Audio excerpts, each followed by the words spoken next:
Eh bien, bonsoir à toutes et à tous. Bonsoir au chat. Bienvenue sur la chaîne de Parole d'honneur. Donc, cette semaine, Wissam n'est pas là, mais Wissam me prête son micro pour présenter cette émission sur un thème très important, donc sur le sujet migrants et frontières.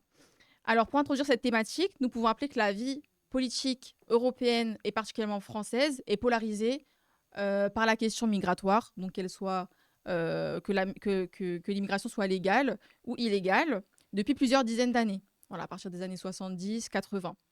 En Italie, l'arrivée de plusieurs milliers de migrants sur l'île de Lampedusa a occupé l'actualité des derniers jours. À en croire certains médias, on assisterait à ce qu'ils appellent une crise migratoire sans précédent. Pour l'extrême droite, cela est annonciateur d'une invasion à venir de l'Europe. À gauche et du côté des ONG et des associations, on déplore l'absence d'accueil conséquent et l'augmentation toujours plus importante du contrôle aux frontières. Pour cette émission, on a le plaisir d'accueillir de très bons invités avec un très beau plateau aujourd'hui. Donc, Ali Elbaz, vous êtes membre du GISTI et de Migre Europe. Voilà. Comme votre collègue Anna Ciblet, aussi membre du GISTI. Donc, le GISTI, c'est le groupe d'information et de soutien aux immigrés. Donc, on a aussi Henri Braun. Donc, vous êtes avocat au bureau de Paris. Et également membre de Justice. Et également membre de GISTI. Et vous êtes beaucoup engagé auprès des sans-papiers et des minorités dans votre travail. Voilà. Et on a Youssef Boussouma, militant, chroniqueur à Parole d'honneur, tout simplement.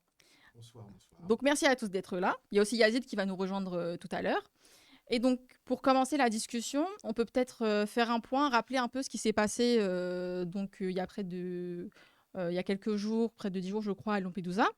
Donc, considérant que l'île n'est pas prête à accueillir autant de personnes et que les autorités ont entravé le travail des ONG, comment se déroule en fait l'accueil des migrants tout simplement à Lampedusa?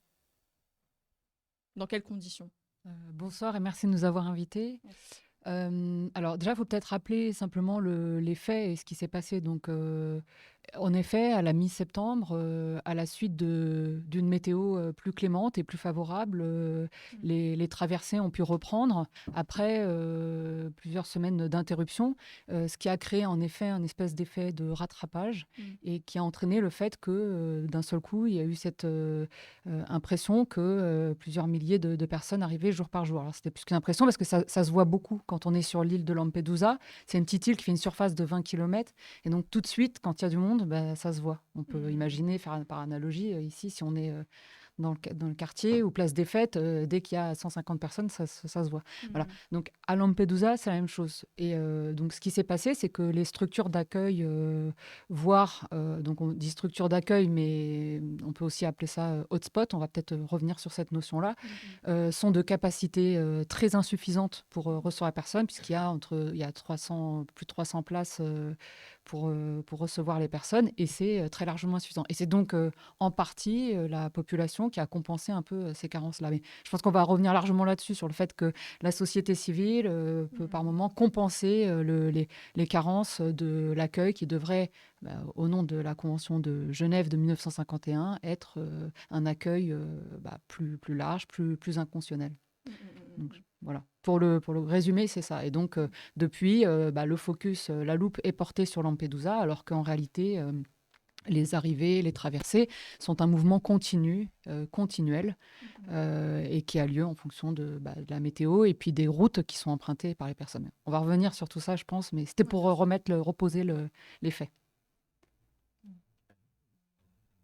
Oui, non, ce qui est important, c'est que cette arrivée-là, elle s'est accompagnée de l'arrivée du pape à Marseille. Et donc, ce qui est important, je dirais, c'est ce qu'il a dit, je dirais, c'est d'une banalité extrême, en disant, bon voilà, il ne faut pas être indifférent, il faut accueillir des personnes et tout ça. Et c'est considéré comme révolutionnaire. Alors que, pour la simple raison, c'est que l'échiquier politique, le discours, il est passé à la droite et à l'extrême droite. Quand on dit quelque chose de normal, de sensé, on passe pour un gauchiste. De peu, on va dire, le pape, c'est un gauchiste, je dirais. Hein, il a surpris tout le monde. Et moi, j'ai lu, je dirais un petit peu toute la presse française. On aurait dit qu'il a dit quelque chose d'extraordinairement révolutionnaire ou autre. Alors qu'il a dit, bon voilà, il ne faut pas être indifférent. à la situation. Il a rappelé que la mer Méditerranée, il y a des milliers de morts. Je dirais des choses qui, pour nous, en tous les cas, en tant que militants de l'immigration, c'est quelque chose de normal, c'est la moindre des choses.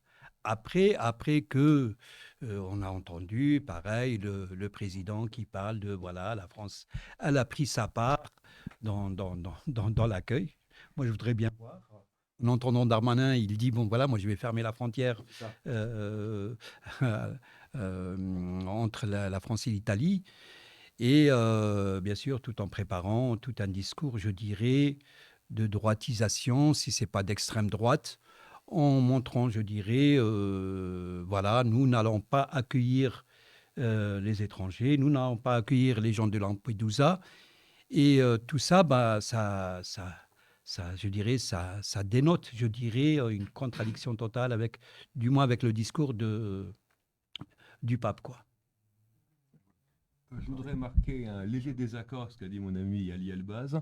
Je pense que le pape a eu des mots très forts et qu'il faut lui rendre hommage parce qu'il nous a expliqué effectivement que la Méditerranée est le berceau de la civilisation, d'une civilisation en tout cas, et qu'elle devient le tombeau de la dignité. Il a eu des mots extrêmement forts et ces mots, il a rappelé ce que c'est que le message évangélique. Il a fait effectivement son travail de pape.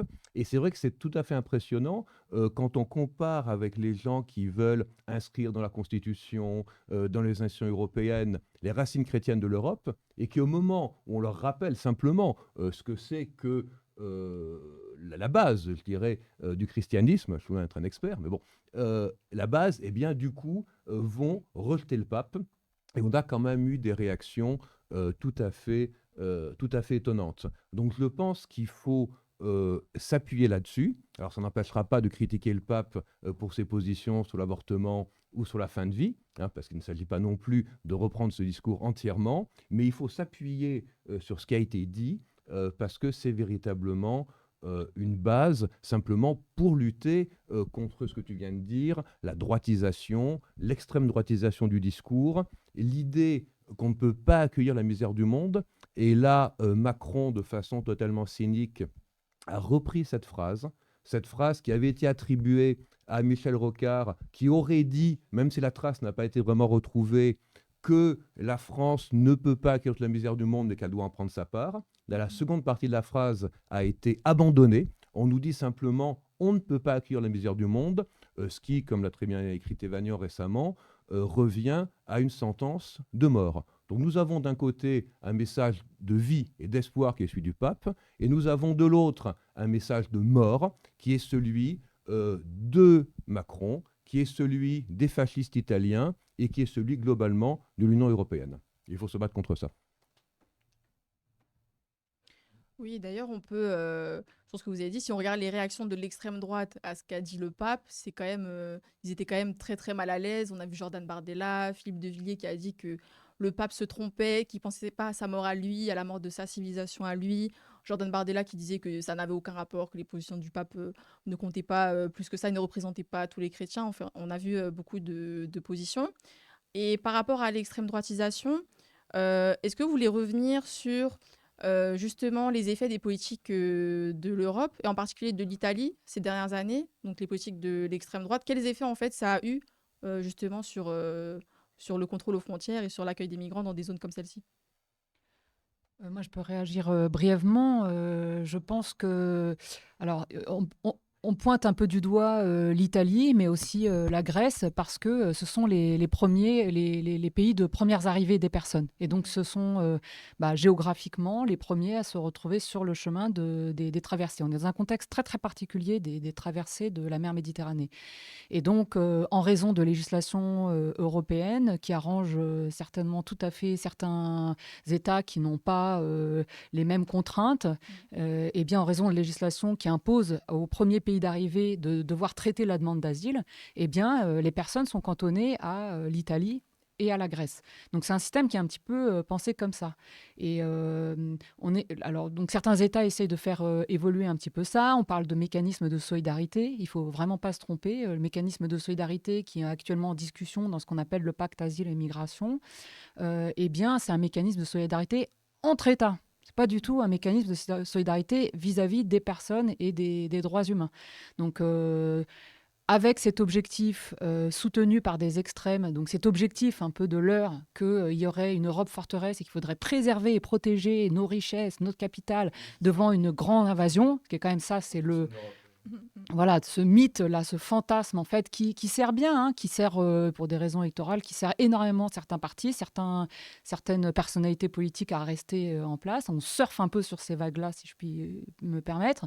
Et donc, ensuite, on maintient des législations qui sont iniques et qui ne permettent pas d'accueillir dignement les personnes, sachant encore une fois que toutes les études, et beaucoup d'études et de démographes, démontrent qu'il n'y a absolument pas de mouvement invasif, que les premiers États, ça c'est sont des mots vachement importants dont on n'entend jamais parler, que les premiers États à accueillir des personnes, sont pas les pays riches. Les pays riches, ils accueillent 24% des déplacés dans le monde, selon les chiffres du HCR. En fait, les pays qui accueillent, c'est les pays voisins. Donc, c'est l'Ouganda, Iran, Pakistan, la Turquie, sont des États qui accueillent énormément de personnes. Et nous, on est là, enfin, je dis nous parce qu'on habite là, mais et là, l'Europe est là. Enfin, moi, je suis vraiment particulièrement indignée face à ça. L'Europe est là en disant on ne peut pas accueillir la misère du monde, mais en fait, on ne le fait pas. On n'accueille personne. On n'accueille pas. Quand on regarde les chiffres, on parle de centaines de personnes. La France, et après j'arrête là, je passe la parole. La France était censée, dans le cadre de relocalisation, c'est-à-dire qu'elle acceptait d'accueillir des personnes. Elle devait accueillir environ 30 000 personnes sur 2 ans. Elle n'en a même pas accueilli 9 000. Et en 2021, on est à 268 personnes accueillies. Qu'est-ce que c'est que ce chiffre? C'est absolument dérisoire.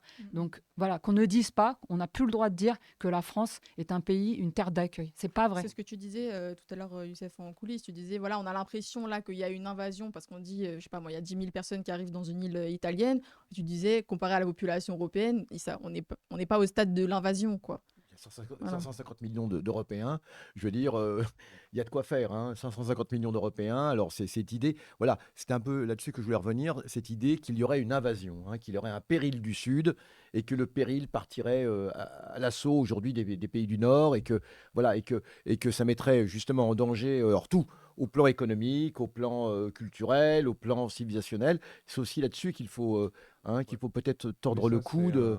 C'est un Alors, thème qui vient de l'extrême droite, de l'extrême droite britannique, Enoch Powell, et en France, un roman particulièrement infâme de Jean Raspail, Le Camp des Saints, qui c'est ça. décrit une invasion comme ça venue de Méditerranée de gens venus du sous-continent indien, et qui est un classique de l'extrême droite. Et ces thèmes-là ont débordé sur la droite, sur le centre, sur la gauche et sur tout le monde. Donc là, le problème, c'est que une fois minimisé, mais il faut voir quand même la réalité. La réalité, c'est que il y a une hécatombe. La Méditerranée devient un cimetière à ciel ouvert. On a des milliers de morts, peut-être des dizaines de milliers de morts Justement, dans l'indifférence générale. Et je veux dire, un jour, l'histoire nous jugera pour cela. alors justement, on pourrait préciser peut-être les routes. Nous, on connaît la route qui mène à Lampedusa, mais il y a d'autres routes. Je veux dire, il y en a d'autres routes. Je crois qu'il y a aussi vers les Canaries. Oui, bien sûr. En tout cas, l'immigration, je dirais, c'est quelque chose de naturel. Personne ne peut la bloquer. Quel que Ça, soit il faut bien le pays dire. Oui, qu'on oui, peut oui. faire. Tout ce qu'on peut faire, c'est lui dresser des barrières qui mettent leur vie en danger. C'est surtout ça, je dirais. Hein. Sinon, jamais l'immigration s'arrête. Moi, en tous les cas, par exemple, à titre personnel, je suis venu en 75. À cette période-là, il n'y avait pas encore de visa. Mais n'empêche, on rejetait les gens, je dirais, que si vous venez par exemple par l'Espagne, aux frontières franco-espagnoles, vous étiez expulsé. Aux frontières italiennes, pareil, vous étiez expulsé. Si vous voulez, il y avait un système de telle sorte, mais ça n'empêchait pas.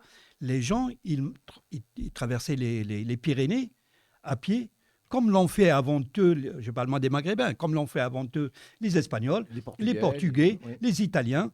Tout le monde, je dirais, a traversé à pied, je dirais, les Pyrénées ou les Alpes, ou un truc comme ça, je dirais. Et ça, personne ne peut l'empêcher. Alors, si on prend, par exemple, à chaque fois, par exemple, toute l'Afrique, je dirais, l'Afrique francophone, le Sénégal, le Mali, y compris la Gambie, jusqu'en Guinée, les gens, quel est le pays le plus proche d'eux? C'est les îles Canaries.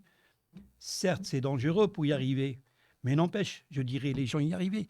Avant les migrants subsahariens, les Marocains, Avant, il y avait même une nation que je me rappelle, elle s'appelait la VIC, l'association des familles victimes de l'immigration clandestine, parce qu'il y avait déjà des morts. Ben, les gens, ils traversaient par le détroit de Gibraltar. Mm. On sait que, par exemple, en Algérie, ben, la partie ouest, elle traverse par Oran en allant vers Malaga, et la partie est, à un moment, elle allait vers la Sardaigne. Il faut vraiment imaginer, la Sardaigne, elle est au milieu de la Méditerranée. Ben, les Algériens, ils traversaient le truc. Et le côté tunisien, ben, parce que Lampedusa, elle est plus proche de la Tunisie que de l'Italie. Et pareil, je dirais, tous les gens du Moyen-Orient, ben, ils passent par la Turquie. Et après, ben, ils montent tout l'espace de la Bulgarie, en passant par la Serbie, la Bosnie-Herzégovine et tout ça. Et après, quand on ferme ces portes-là, ben là, dernièrement, il y avait les gens qui passaient par la Biélorussie. Et après, d'autres gens qui passaient par la Russie, tout en haut et en descendant sur la Finlande. Je dirais, on ne peut pas arrêter. C'est comme aux États-Unis, pareil, hein, les gens, ils passent. Je dirais, c'est quelque chose de naturel. Sauf que quand on empêche les gens d'un côté, ils vont prendre un autre, mais sauf qu'ils vont payer un prix très, très cher. Comme il l'a dit Henri, il y a beaucoup de morts. Là, ce qu'on sait globalement pour la Méditerranée, c'est 5000 morts par an. La moyenne. Hein. Mais là, on parle de morts, on ne parle pas de disparus. Hein. Les disparus, on ne les compte pas. On ne sait pas ceux qui sont morts. Pareil pour les gens qui meurent dans le désert, que ce soit algériens, libyens ou autres. Sans parler, bien sûr, donc de soif et tout ça. Sans parler des personnes qui sont aussi tuées, qui sont victimes d'agressions en cours de route. Des femmes, des enfants, des jeunes, je dirais, et ça, je dirais, c'est des milliers de morts chaque année, je dirais. On paie très, très cher. Mais même si le prix il est très, très cher, on ne peut pas arrêter l'immigration. Que le Front National ou le Rassemblement National accepte ou pas, on passera. D'ailleurs, c'était la promesse de Trump et même de Meloni en Italie, c'était d'arrêter l'immigration. Trump, il a dit on construit un mur, en s'imaginant qu'un mur, enfin les gens ils se disent un mur c'est super, les gens vont arrêter de passer. Mais aux États-Unis, si vous regardez la frontière avec le Mexique, il y a par exemple le désert, où la politique pendant longtemps, ça a été de laisser les gens mourir dans le désert, pas besoin de construire un mur en fait. Bien sûr. Mais de tout temps, les gens migrent en réalité. C'est Mm. ni un fait qui est consubstantiel de l'humanité, c'est historique, voilà. Et là, en fait, les chiffres, c'est même, donc selon l'OIM, ce serait donc là, à minima, 30 000 personnes qui sont mortes depuis 2014, 10 fois les Twin Towers. Voilà, je pense que... Et le problème, c'est que ça devient des chiffres, ça, on pourra revenir sur ça. Mais le fait que ce soit des chiffres qu'on essaye d'invisibiliser, qu'on ne sache même pas exactement précisément le nombre de personnes qui disparaissent, c'est quand même très compliqué, on sera redevable de ça. Et la deuxième chose que je voulais dire aussi, c'est que, donc certes, pour certaines personnes, c'est compliqué de circuler, de venir, mais par exemple, pour les ressortissants ukrainiens, là, par contre, ça a été, et fort heureusement, enfin, des personnes qui étaient en guerre, on a montré que c'était possible de pouvoir accueillir, parce que je réagissais un peu par rapport à ce que je voyais sur le chat tout à l'heure, où on disait, c'est vrai, parfois on est tenté de croire qu'on n'a pas les structures pour accueillir, mais en fait, on a montré avec l'exemple des Ukrainiens que c'était tout à fait possible d'accueillir, d'absorber des personnes, et même dans l'histoire, des immigrés italiens, polonais, etc., on a vu que c'était possible totalement d'absorber l'immigration et que ça fonctionne, et que en fait migration, ça veut dire migrer, c'est bouger, c'est le mouvement. Et en fait, si on se met à se dire qu'on va arrêter de migrer, ça veut dire qu'on va stagner, qu'on va se scléroser, qu'on va s'appauvrir. Donc c'est pourquoi nous on parle vraiment de richesse, et je pense qu'il faut vraiment rester sur le fait que c'est une volonté politique. Ce sont du ressort de volonté politique de ne pas accueillir sur fond évidemment de racisme. Ça, on pourra y revenir dessus, mais il y a quand même des notions très fortes derrière qui sont très, très liées et connectées au racisme. Alors, justement, je voulais juste faire un petit rappel. Bon, il y a notre ami Yazid qui vient de nous rejoindre. Salut, désolé pour le retard. Et, Bienvenue. et donc, du coup, je voulais simplement juste te rappeler ce que tu disais, c'est qu'on a le sentiment que tout d'un coup, des gens auraient envie de bouger. Mais en fait, comme tu le dis, ça a toujours été le cas.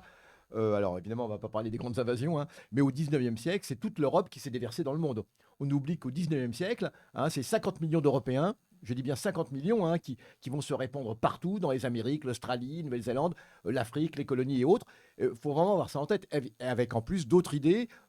Pas toujours, mais parfois c'est pour travailler, mais parfois c'était aussi autre chose, c'était pour coloniser, hein. Donc voilà, donc on a affaire à des mouvements de population qui ont toujours existé, comme l'a dit Ali, que personne ne pourra jamais comment restreindre, avec quand même des circonstances nouvelles. Et c'est peut-être aussi un aspect peut-être à développer, c'est les guerres, et sans même parler bientôt des réfugiés climatiques, hein. Mais c'est sûr que les guerres et les catastrophes économiques qui affectent les pays du Sud sont aussi responsables de... Pas que cela, hein. Il y a aussi simplement la volonté de bouger aussi, de voir du monde. Il y a ça aussi, il ne faut pas non plus nier cela. Les gens ont le droit de changer de pays. Ça fait partie de la Charte des Nations Unies, je le rappelle, hein, de 1948. Hein. Comment les déplacements, le fait de s'installer dans le pays de son choix et d'y travailler, ça fait partie quand même des droits, de la Déclaration universelle des droits de l'homme. Malheureusement, pas tout à fait. Pourquoi? La Déclaration universelle des droits de l'homme permet à chacun de quitter son pays, mais n'a pas instauré un droit de s'installer. Mais en tout cas, ce qui est sûr, Alors, c'est qu'il y a une inégalité structurelle de entre s'y les installer, pays je du crois, Nord avec les règles du pays. et, Mais et bon, les ça, pays c'est- du Sud. Hein, on a effectivement qu'il y a les origines historiques que tu as rappelées, mais maintenant, selon le passeport qu'on détient, on a accès à un nombre de pays qui est tout à fait différent. Donc, on a des classements de la force des passeports, selon qu'on peut se rendre sans visa dans 5 pays ou dans 128. Et donc là, c'est-à-dire que les migrations, elles se font dans un sens, mais pas dans l'autre. On voudrait pouvoir migrer. Alors nous, si on change de pays, on est expatrié, hein, c'est le mot chic pour dire immigré, et par contre, on ne veut pas des immigrés. Et le problème, c'est que cette politique de contrôle des frontières, elle ne peut pas se faire dans le respect des droits humains. C'est-à-dire qu'on sacrifie les droits humains, on sacrifie la démocratie, on sacrifie ce qui, dans son gouvernant, fait l'essence même de l'Europe pour une politique qui est en plus à la fois criminelle et inefficace.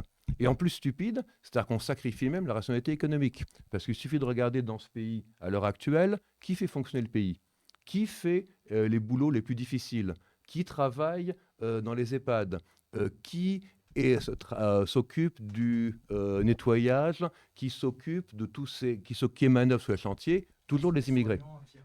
Absolument.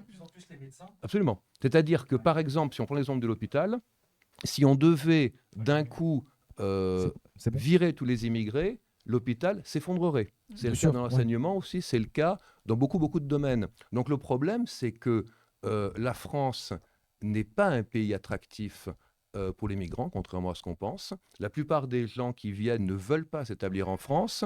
Et le souci, c'est que l'Europe est en plein déclin démographique. C'est-à-dire que l'Europe est en déclin.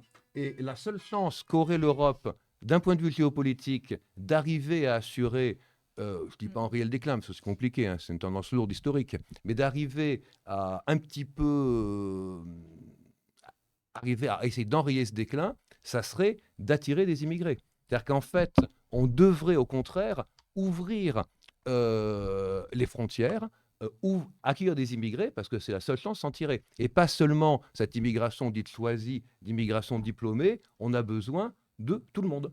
On a besoin de tout le monde, et on ne le fait pas à cause du racisme. C'est-à-dire que le racisme fait qu'on mène des politiques qui sont aberrantes sur le plan économique. Oui, d'ailleurs, je voulais vous poser une question. C'est un paradoxe que j'ai un peu remarqué, c'est qu'il y a un durcissement du contrôle aux frontières. Voilà, qui vous l'avez dit, plus on durcit le contrôle aux frontières, plus les migrants vont emprunter des routes plus dangereuses, en fait. Et donc, il y a une guerre aux migrants qui est faite, donc pour qu'ils retournent, entre guillemets, dans leur pays. Mais en même temps, vous l'avez dit, il y a toujours cette nécessité économique d'avoir des migrants. D'ailleurs, on a vu c'est un projet de loi de Fabien Roussel ou une pétition. C'est une pétition dans le Figaro pour régulariser les travailleurs dans les métiers. Mais qui est dans le, en dans le projet de sous-tension. loi Darmanin. Voilà, c'est aussi un projet de loi, c'est bien ce que je me disais. Donc, voilà, Métiers en tension. sous les métiers en tension. Et donc, je voulais vous demander, en fait, comment vous expliquez à la fois cette guerre qui est faite aux migrants et à la fois cette nécessité économique qui demeure, en fait. Où on a encore besoin des migrants. Il y a encore un ouvrage qui est paru récemment qui montrait que les migrants étaient exploités parce qu'ils n'avaient pas de droits, donc ils sont plus facilement exploitables, qui travaillent en Italie pour la cueillette des oranges ou des métiers très précaires, quoi. Voilà. Non, si vous voulez, c'est ça un petit peu la contradiction. Mm. On a besoin de bras, mais on n'a pas besoin de personne. Mm. On a besoin de bras dans le sens où tous les métiers qui ont été cités ne serait pas, je dirais, comblé, et donc il y aurait un problème, un vrai problème. Toutes les nounous, majoritairement, quand on les regarde, sont de personnes d'origine étrangère. Si on regarde, par exemple, vous regardez un petit peu dans les chantiers, hein, les gens qui travaillent, je ne sais pas moi, les routes, les bâtiments et tout ça, c'est tous des personnes d'origine étrangère. Donc le problème, il est là. Tout le monde le sait, ça. On a besoin de ces étrangers-là, mais on n'a pas comme main-d'œuvre. Mais on n'a pas besoin d'eux comme êtres humains, Faut qu'ils soient dans le invisibles. sens où Ouais. ils auront des droits. Mm. Ils peuvent se syndiquer, ils peuvent réclamer des droits, Mm. ils revendiquent l'égalité des droits, et ainsi de suite. Donc tout ça, on n'a pas besoin. Il faut qu'ils rasent les murs, il faut qu'ils s'écrasent, il faut qu'ils acceptent une domination du blanc sur l'arabe ou sur le noir. C'est de ça qu'il s'agit. Si on se fait tout petit, on sera accepté, ça c'est sûr et certain. Sauf que on a aussi une dignité, et donc on réclame l'égalité des droits. Mm. Et ça, je crois que les racistes ne l'acceptent pas. Parce qu'ils ont besoin de cette main-d'œuvre-là. C'est une réalité. Je dirais, et surtout si elle est précarisée, c'est encore mieux. Pourquoi? Parce que si vous êtes sans papier, ben, excuse-moi, vous risquez d'être payé moins que le SMIC. Mm. Vous risquez de faire des heures supplémentaires sans se plaindre. Ça, c'est la réalité. Vous acceptez aussi, je dirais, d'être des fois dans des logements qui sont calamiteux. Je dirais, par exemple, dans l'agriculture, il y a des saisonniers, il y a des gens qui travaillent dans l'agriculture.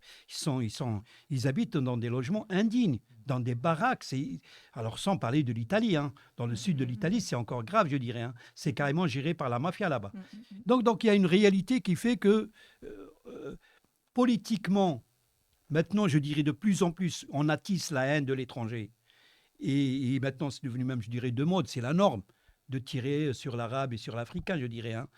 Tirer des fois réellement, puis, je dirais, et des fois, ne serait-ce rien que par les mots. Et ça, je dirais, pourquoi? Parce qu'il paraît-il, il y a un intérêt politique. Il y a quelques voix à glaner. Donc, c'est pour ça que tout à l'heure, j'ai dit, le pape n'a rien dit de révolutionnaire. Pour moi, il a dit des choses de bon sens. Sauf que dans un climat, je dirais, anti-étranger, ça apparaît comme révolutionnaire. Je pense qu'il faut aussi être clair sur quand on parle de la nécessité d'avoir de la main-d'œuvre étrangère dans un certain nombre de métiers, il faut bien avoir conscience qu'il y a des secteurs qui n'existent pas sans la main-d'œuvre étrangère, sans papier. Exemple typique, parce qu'on est à Paris, il n'y a pas un restaurant qui tient à Paris sans main-d'œuvre étrangère, sans papier. Les mêmes restaurants qui sont fréquentés d'ailleurs par la belle société qui vote Macron, voire qui vote plus à droite que Macron, si c'est encore possible d'être plus à droite que lui. Mais en fait, il faut avoir conscience de ça. Il y a plein de secteurs, il y a plein de domaines. Si demain on supprimait tous les bras sans papier étranger, c'est des secteurs qui n'existent plus. Donc c'est ça en fait la contradiction compliquée que doit résoudre le bloc hégémonique de droite extrême. À un moment, il y avait une série de grèves dans les restaurants et tout ça. Il y avait, je me rappelle toujours, il y avait au temps où Sarkozy était ministre de l'Intérieur. Hein, non, il était président. Et il y avait sur l'île de la Jatte, il y avait un super restaurant dans lequel lui, il les fréquentait parce qu'il était maire de Neuilly. Hein, et il y avait, je ne sais pas moi, je crois 8 ou une dizaine de personnes qui travaillaient dans les cuisines qui étaient sans papier, je dirais. Mais très, très vite. Hein, ils ont fait la grève aujourd'hui. Le lendemain, ils ont eu des papiers et le problème a été réglé. Hein. Mais les Jeux Olympiques, là, pour prendre un exemple très récent, en fait, ça ne tiendrait pas sans... Qui sont les personnes qui sont sur les chantiers? Qui sont les personnes qui construisent? Qui est-ce qui va assurer la sécurité des personnes le jour J? J'ai entendu dire qu'il y avait un manque cruel de personnel et que donc, comme par hasard, il va falloir régulariser quelques personnes parce qu'on a besoin de personnel pour assurer la sécurité. Et qui fait ça? Voilà, c'est un peu dans le sens de ce qu'on disait tout à l'heure, quoi. C'est-à-dire que la plupart des activités qu'on a aujourd'hui, en fait, on ne peuvent pas vivre en fait, sans la main-d'œuvre étrangère. Mais le problème, c'est, pour moi, le problème principal, c'est dans quelle société veut-on vivre? Est-ce qu'on veut vivre dans une société qui est utilitariste et qui dit, bah oui, toi, tu peux rentrer, toi, tu rentres pas? Parce qu'en fait, depuis toujours, en fait, vous êtes dans la cité, en fait, et l'État peut dire qui peut être là ou pas là. Parce que, voilà, ça c'est un peu les règles, le corpus de règles qui s'est créé. Or, nous, ce qu'on essaye de dire, c'est que peut-être qu'à un moment donné, il faudrait se poser des questions. Dans quelle société est-ce qu'on souhaite vivre? Est-ce qu'on veut vivre plutôt vers l'ouverture et laisser que les personnes puissent circuler, aller et venir librement, qu'on puisse travailler, qu'on ne mette pas de conditions supplémentaires? Par exemple, vous savez qu'un demandeur d'asile ne peut pas travailler tout de suite. On est en procédure d'asile, on n'a pas le droit au travail. C'est quand même une aberration depuis 1991. Donc ça, rien n'est fait pour laisser de l'autonomie aux personnes. Et donc c'est tout ça qu'il faut interroger. C'est un peu le modèle de société. Mais ça sont des questions, à mon avis, qui font un peu peur. Aux gens qui ont peur des autres, ça fait trop peur de penser à ça. Alors, je voulais dire un mot sur les conditions d'accueil, parce que justement, vous savez, on agite l'actualité politique à coups d'images choc, comme ça, pour faire peur, et régulièrement, on a ces images à La Chapelle, à Paris, etc., de tous ces migrants, de ces camps absolument terribles, et voilà, et c'est tout ça pour nourrir ce fantasme d'une invasion, etc., etc. Alors, où est le problème là-dedans? Effectivement, on a ces camps. Alors, à quoi sont dus ces camps, si je puis dire, hein? On va faire de l'angélisme comme ça. Pourquoi il y a ces camps? Et voilà. Et est-ce que c'est la faute des migrants? Voilà. Est-ce qu'on pourrait un petit peu... C'est une question de gestion des populations. Évidemment, ça serait facile d'accueillir les gens et de leur trouver au moins des conditions d'hébergement minimales, au moins des conditions d'hébergement minimales. Et le souci, c'est que on fait tout pour précariser, on fait tout pour montrer ces personnes. Et là, je voudrais répondre à une question qui a été posée dans le chat sur les Roms qui viennent de Roumanie et de Bulgarie. C'est intéressant parce que l'idée de l'Europe, c'est créer une Europe forteresse ou une Europe blanche. Et à un moment, on s'est rendu compte qu'il y avait des gens qui ne sont pas blancs et qui sont même les moins blancs des moins blancs des moins blancs, qui sont les Roms, venus de Roumanie et de Bulgarie. Et donc, on a décidé que cela ne pourrait pas circuler. C'est-à-dire qu'un citoyen roumain, normalement, ça devrait être comme un Anglais, un Espagnol ou un Italien. Et en pratique, ce n'est pas le cas. Les Anglais, oui, je peux plus les Anglais, effectivement. Bonne remarque. Bonne remarque, les Anglais, c'est fini. Mais il n'empêche qu'un Anglais sera en France beaucoup mieux traité qu'un Rom roumain, je peux te le garantir. Pareil pour les Français qui sont au Royaume-Uni. Voilà. Et donc, du coup, on va tout faire pour, y compris au plan juridique, empêcher ces personnes de bouger. Et c'est également, un ministre qui avait dit qu'il n'avait pas vocation à rester en France. Vous vous souvenez, à propos tout à des fait. Roms, hein. On a essayé de lui faire un procès pour ça. La Voix des Roms lui a tenté un procès pour ça. Voilà. Et donc, ce qui se passe, c'est qu'on va tester sur les Roms. Quand on parle de camp, moi, je n'aime pas du tout ce mot de camp. Moi, je me souviens, en 2010, un jour, un journaliste me demande « Est-ce que vous êtes inquiet parce que Hortefeux veut fermer les camps ?» Moi, j'ai répondu « Non, je serai inquiet le jour où Hortefeux voudra ouvrir des camps. » Alors, je pense que le terme de camp n'est pas du tout adéquat parce qu'il renvoie à autre chose.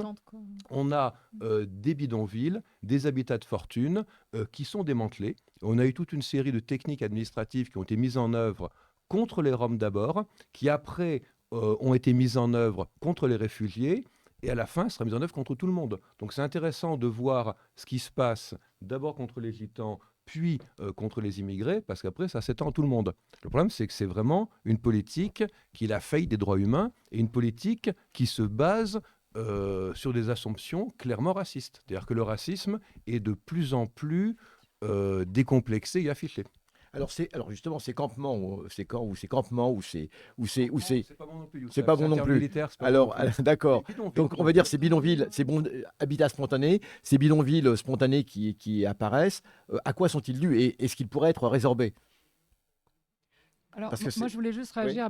Après, bon, la sémantique est très importante, mais le résultat est là. C'est le fait, c'est de voir un certain nombre de populations qui vivent dans des conditions extrêmes, dans la rue, ou dans des habitats très, très, très insalubres, dans des conditions d'hygiène. Voilà. Donc ça, c'est juste pour expliquer de quoi on parle, et quel que soit le nom. Mais pour moi, en fait, on se disait tout à l'heure, est-ce que c'est la faute des migrants et des migrantes qui sont comme ça? En fait, non. Ça fait partie comme ça vient d'être expliqué, d'une véritable stratégie de dissuasion. C'est-à-dire que la stratégie pour la mise à l'écart des personnes, c'est dissuader. Donc ça veut dire que les personnes soient dans des camps ou campements dans des conditions extrêmes. Ce sont des accords qui sont passés entre les États pour sous-traiter la question du contrôle migratoire. C'est une surveillance militaire accrue avec des moyens dignes de guerre, quoi, parce que tout ça, il y a un business derrière. On peut en reparler aussi. Mais voilà, tout ça, c'est la stratégie de dissuasion. On peut aller vers un glissement. Aujourd'hui, on peut parler du laisser mourir vers pratiquement le permis de tuer. C'est-à-dire que certains États Je reviens à ce qui se passe en mer Méditerranée. Certains États ont généré des naufrages, ont créé ces naufrages en fait par leurs manœuvres dangereuses. Donc voilà, tout ça, ça fait partie. Il faut bien comprendre que ça fait partie d'un ensemble et cet ensemble qui est de dissuader à migrer, ce qui est un non-sens et ce qu'on dénonce. En Juste fait. pour illustrer, je pense à une information qui est passée cet été, qui est passée un petit peu sous silence. C'est ce qui s'est passé aux frontières de l'Arabie Saoudite, hein, avec ces Éthiopiens qui auraient été purement et simplement fusillés par des gardes frontières. Et on parle je crois, d'une centaine, quelque chose comme ça, hein, si ce n'est plus. Bien sûr.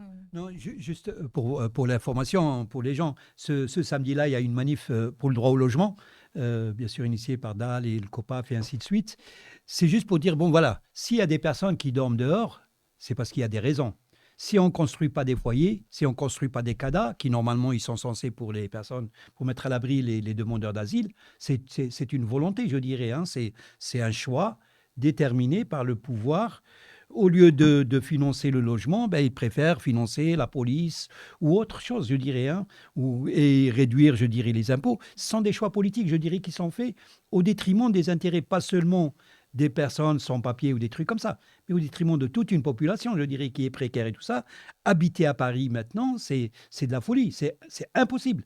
Pour une personne qui touche le SMIC, il faut avoir au minimum, pour le loyer, c'est 3 fois le prix du loyer. À 1 000 euros, tu n'as même pas, je dirais, un 15 mètres carrés à Paris. Donc, à 1 000 euros, pour y prétendre, en tous les cas, il faut toucher ça à 3 000 euros. Donc, quand tu es SMICard, ça veut dire c'est niet. Qu'est-ce que tu fais? Ben, tu vas t'éloigner un petit peu plus loin. Et même, moi, j'ai vu dans les permanences, il y a des gens qui ont fait de demande de logement depuis 10 ans. 10 ans. Le mec, il renouvelle chaque année. Et il ne faut pas l'oublier, parce que si vous ne le renouvelez pas, toute l'ancienneté, elle tombe. Donc, si vous voulez, il y a une crise de logement, une crise. Pareil, par exemple, quand on voit un petit peu les foyers d'immigrés, qui majoritairement servent aussi des lieux de solidarité. Pourquoi? Parce que moi, j'y vais assez souvent, je dirais, les gens, ils te disent, mais t'es malade, toi. Je laisse jamais mon frère, moi, dehors. On va me dire, vous êtes en surnuméraire, vous êtes en suroccupation. D'accord, certes, mais je n'ai pas de choix. Je ne peux pas le laisser, moi, de mourir de froid dehors. Donc, alors, maintenant, qu'est-ce qu'ils font? Ils détruisent les foyers et ils construisent ce qu'ils appellent les résidences sociales. Et partout, là où il y a des foyers, par exemple, à 400 places, les résidences sociales, ils sont à 200, 250 places. Ils réduisent vachement les places et en même temps, dans ces résidences sociales, ils te font rentrer bon, excuse-moi du terme, mais bon, tous les cas sociaux, quoi. Alors que majoritairement, c'est des personnes qui sont immigrées, je dis, qui sont travailleurs. Donc, les sortants de prison, les sortants, je dirais, qui sont en drogue, tout ça. Et bien sûr, il faut les loger. Hein. Juste, sauf que ça réduit les espaces pour la solidarité, tout ça. Et ça, je dirais, c'est une volonté politique qui est choisie, je dirais. Hein. Si on regarde un petit peu, par exemple, le nombre, des fois, quand on fait une manif, on voit un petit peu le nombre de logements qui sont vides à Paris, des logements institutionnels.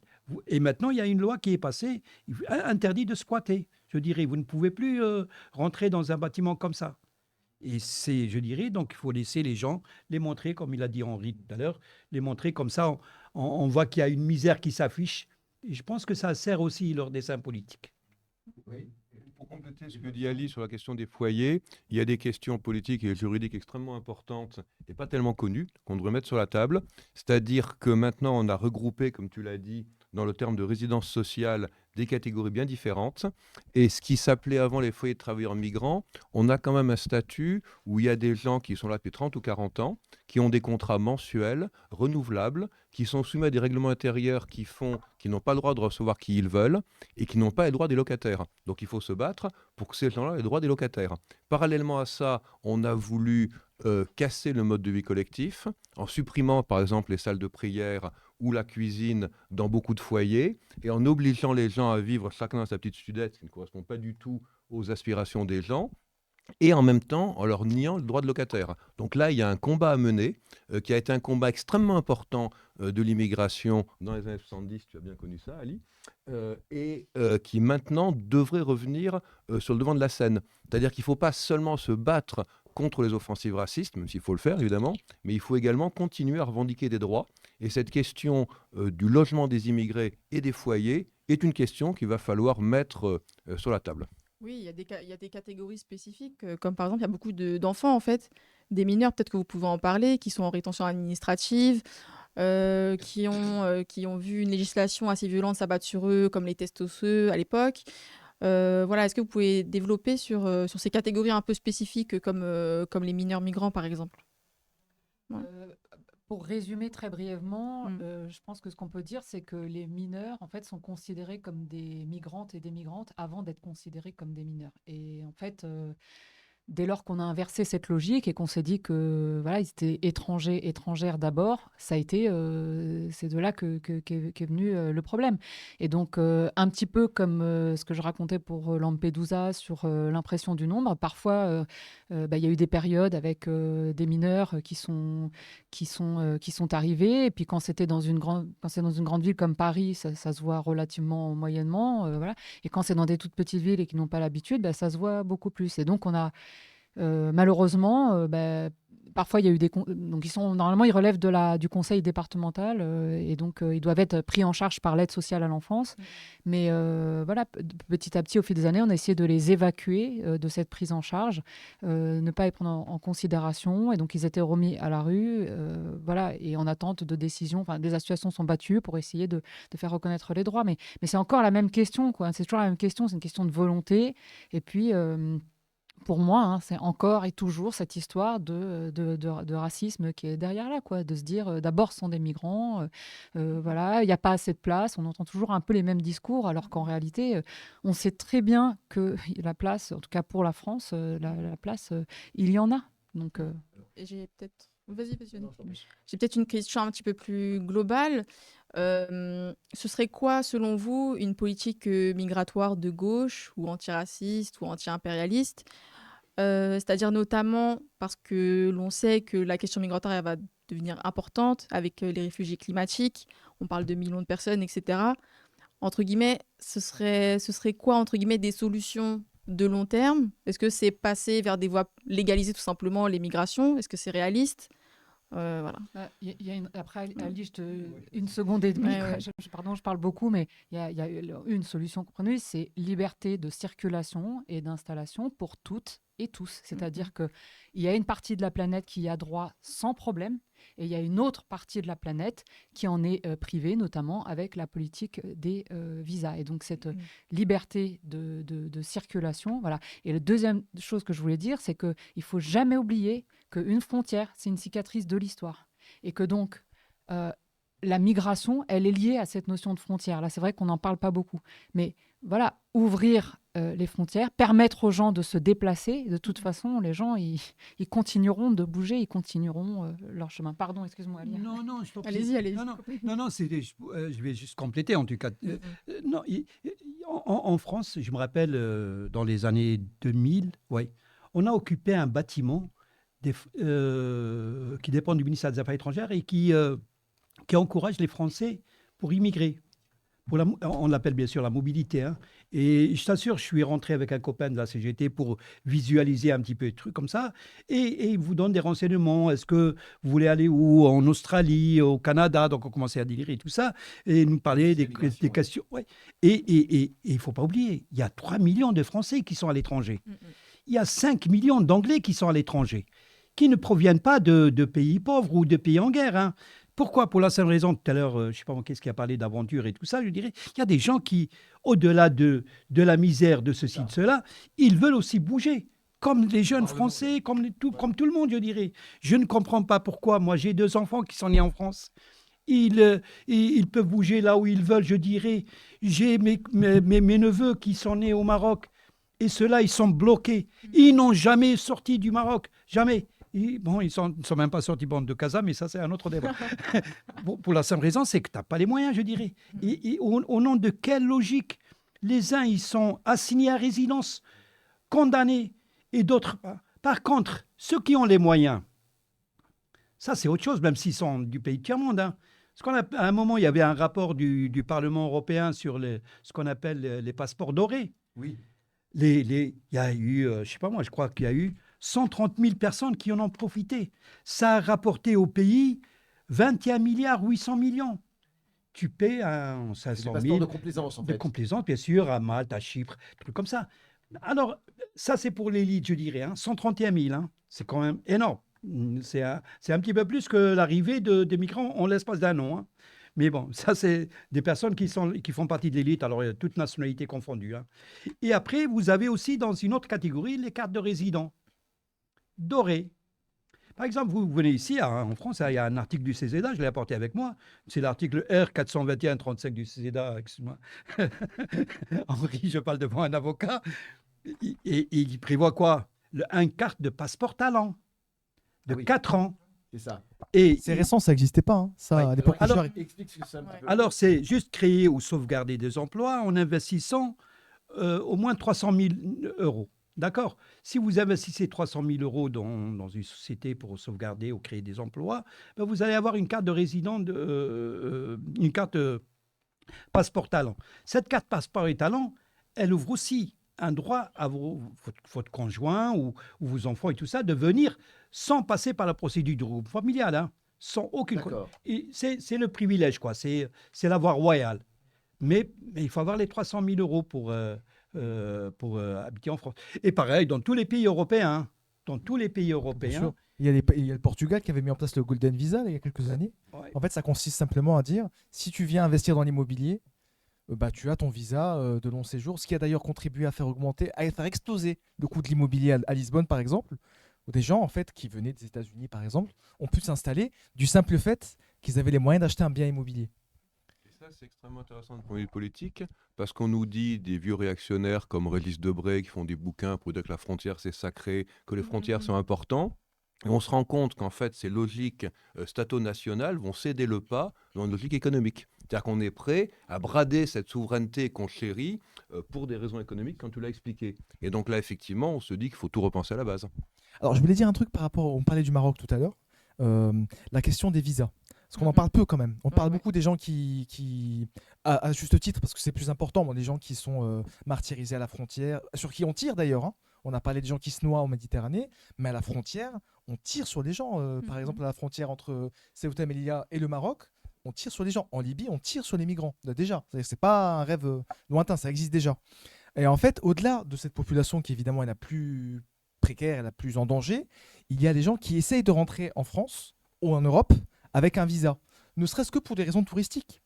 Là où, il y a quelques temps, à l'époque où par exemple moi je demandais mon visa pour venir là, les gens qui s'en sortaient bien chez nous, au Maroc, je crois comprendre que tu es marocain toi aussi, les gens qui venaient du Maroc par exemple, ou d'autres pays africains, ça allait de soi qu'on allait avoir un visa, parce qu'on avait les moyens de payer la procédure, notre dossier était traité directement par les services consulaires, et en gros c'était une formalité pour nous. Aujourd'hui, j'ai des gens de mon entourage, des Marocains, des avocats, des médecins, à qui on refuse le visa. On leur refuse le visa, alors pour des raisons qui sont liées à la diplomatie. Il y a cette fameuse, ce conflit entre les deux gouvernements qui fait qu'aujourd'hui, bah, ils ont réduit, en fait, il y a un quota de visa au-delà duquel ils ne peuvent plus en accorder. Donc il y a ça. Et le fait qu'on a externalisé la gestion des visas. C'est plus la France qui gère les demandes de visa. Par exemple, vous voulez venir en France en tant qu'Algérien ou en tant que Marocain ou en tant que Camerounais. Aujourd'hui, vous passez par des entreprises privées à qui oui. les consulats ont sous-traité la gestion. Et la gestion, en fait, elle est, mais c'est le chaos total. C'est-à-dire qu'entre l'entreprise qui gère les visas et les demandeurs, il y a maintenant des intermédiaires qui vous demandent des 4, des 5, des 600 euros juste pour que vous ayez un rendez-vous. Vous voyez? Juste pour que vous ayez rendez-vous sans certitude, bien sûr, que vous allez avoir votre visa. Et en fait, ça a généré des situations où, par exemple, vous pouvez avoir un enfant qui a le visa et pas sa maman. Vous avez des situations où vous faites votre demande et vous n'avez jamais de rendez-vous. Ou votre demande, elle va vous coûter 6, 700, 800, 1000 euros pour venir en vacances 2 semaines en France. Vous voyez? Et donc, ça contribue aussi à ce que de plus en plus de personnes dans des pays comme le Maroc, mais il y en a plein, non, ça alimente un sentiment quand même de détestation. Alors, pas que vis-à-vis de la France, hein, mais globalement vis-à-vis de tous les pays qui sont en haut de la hiérarchie des nations. Juste pour compléter, parce que j'ai apporté un petit peu quelques chiffres ici concernant les visas. Hein. Le coût d'un visa, le SMIC au Maroc, il fait autour de 220 euros, un truc comme ça, ou 251. L'attestation d'accueil que vous faites ici, elle vous coûte 30 euros. D'accord? Le visa consulaire pour un visa C, hein, un visa court séjour, c'est 80 euros. L'assurance, vous êtes obligé de prendre une assurance, elle fait 60 euros. Et le prestataire pour lequel il parle, 40 euros. Pourquoi? Parce que lui, il faut qu'il prenne le dossier et qu'il vous donne un rendez-vous. Ça, c'est en dehors des personnes qui y sont, je dirais. Le tout, ça te fait 220 euros. 220 euros. Et le problème, c'est que on ne vous l'accorde pas. D'accord? Le visa, il y a 50% de chances que vous ne l'avez pas. On ne vous rembourse aucun centime. Ni les assurances, ni le prestataire, ni le consulat. Pourquoi? Parce qu'on vous dit que c'est des frais d'instruction. Donc c'est l'équivalent d'un SMIG. Donc, vous n'avez que vos yeux pour pleurer, quoi.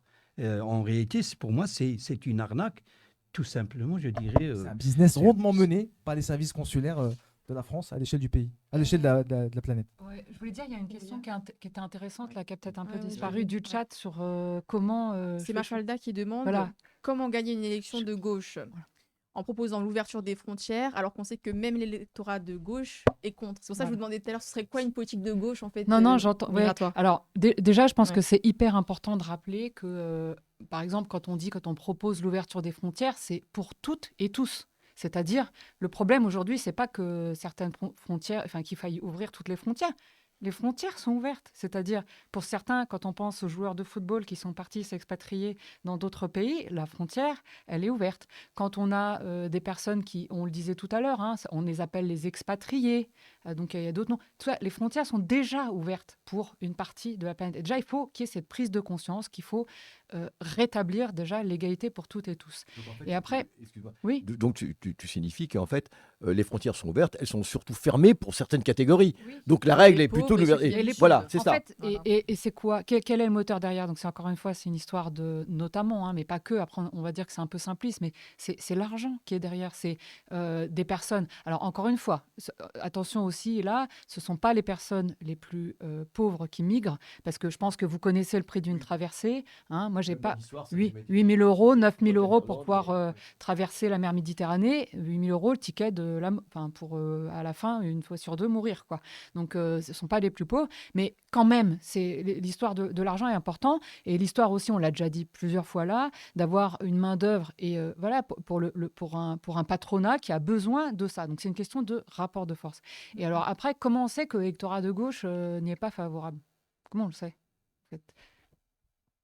en fait, non, mais ce que je veux dire par là, c'est que on construit. Non, mais après, je passe la parole, mais on construit un peu des catégories, on construit des choses comme ça en disant aussi, tiens, la population est contre l'immigration. Ça aussi, un truc qu'on construit Ils comme sortent ça. les sondages, quoi. qui est- Ils sortent les sondages. Ouais, mais les sondages, ils sont. LFI, 56%. Par qui c'est tenu? Par qui c'est tenu? Bah, bien sûr, ouais. Ouais. On n'a Bon, jamais fait de sondage sur est-ce qu'il faut ouvrir les frontières ou supprimer les visas. Ça n'a jamais été fait, mais je pense que si on veut que la gauche arrive à gagner dans ce pays un jour, lointain sans doute, il faut tout reprendre à zéro, il faut faire une révolution conceptuelle, et il faut expliquer aux gens qu'il y a effectivement des aspects de la mondialisation qu'on va rejeter, mais expliquer que mondialisation et immigration sont deux phénomènes tout à fait différents, et que effectivement les questions de niveau de vie, c'est pas un problème de concurrence entre Français et étrangers, que les prestations sociales ne sont pas menacées par les étrangers, mais qu'elles sont menacées par les cadeaux fiscaux qu'on fait aux milliardaires. Non, mais c'est ça. Il faut avoir un discours politique global qui remet des choses en perspective. Et là, on peut tout à fait expliquer ce qu'il en est. Expliquer ce qu'il en est et expliquer qu'on a intérêt économiquement à ouvrir les frontières et par contre qu'on a intérêt économiquement à taxer le capital et à taxer les riches, tout simplement.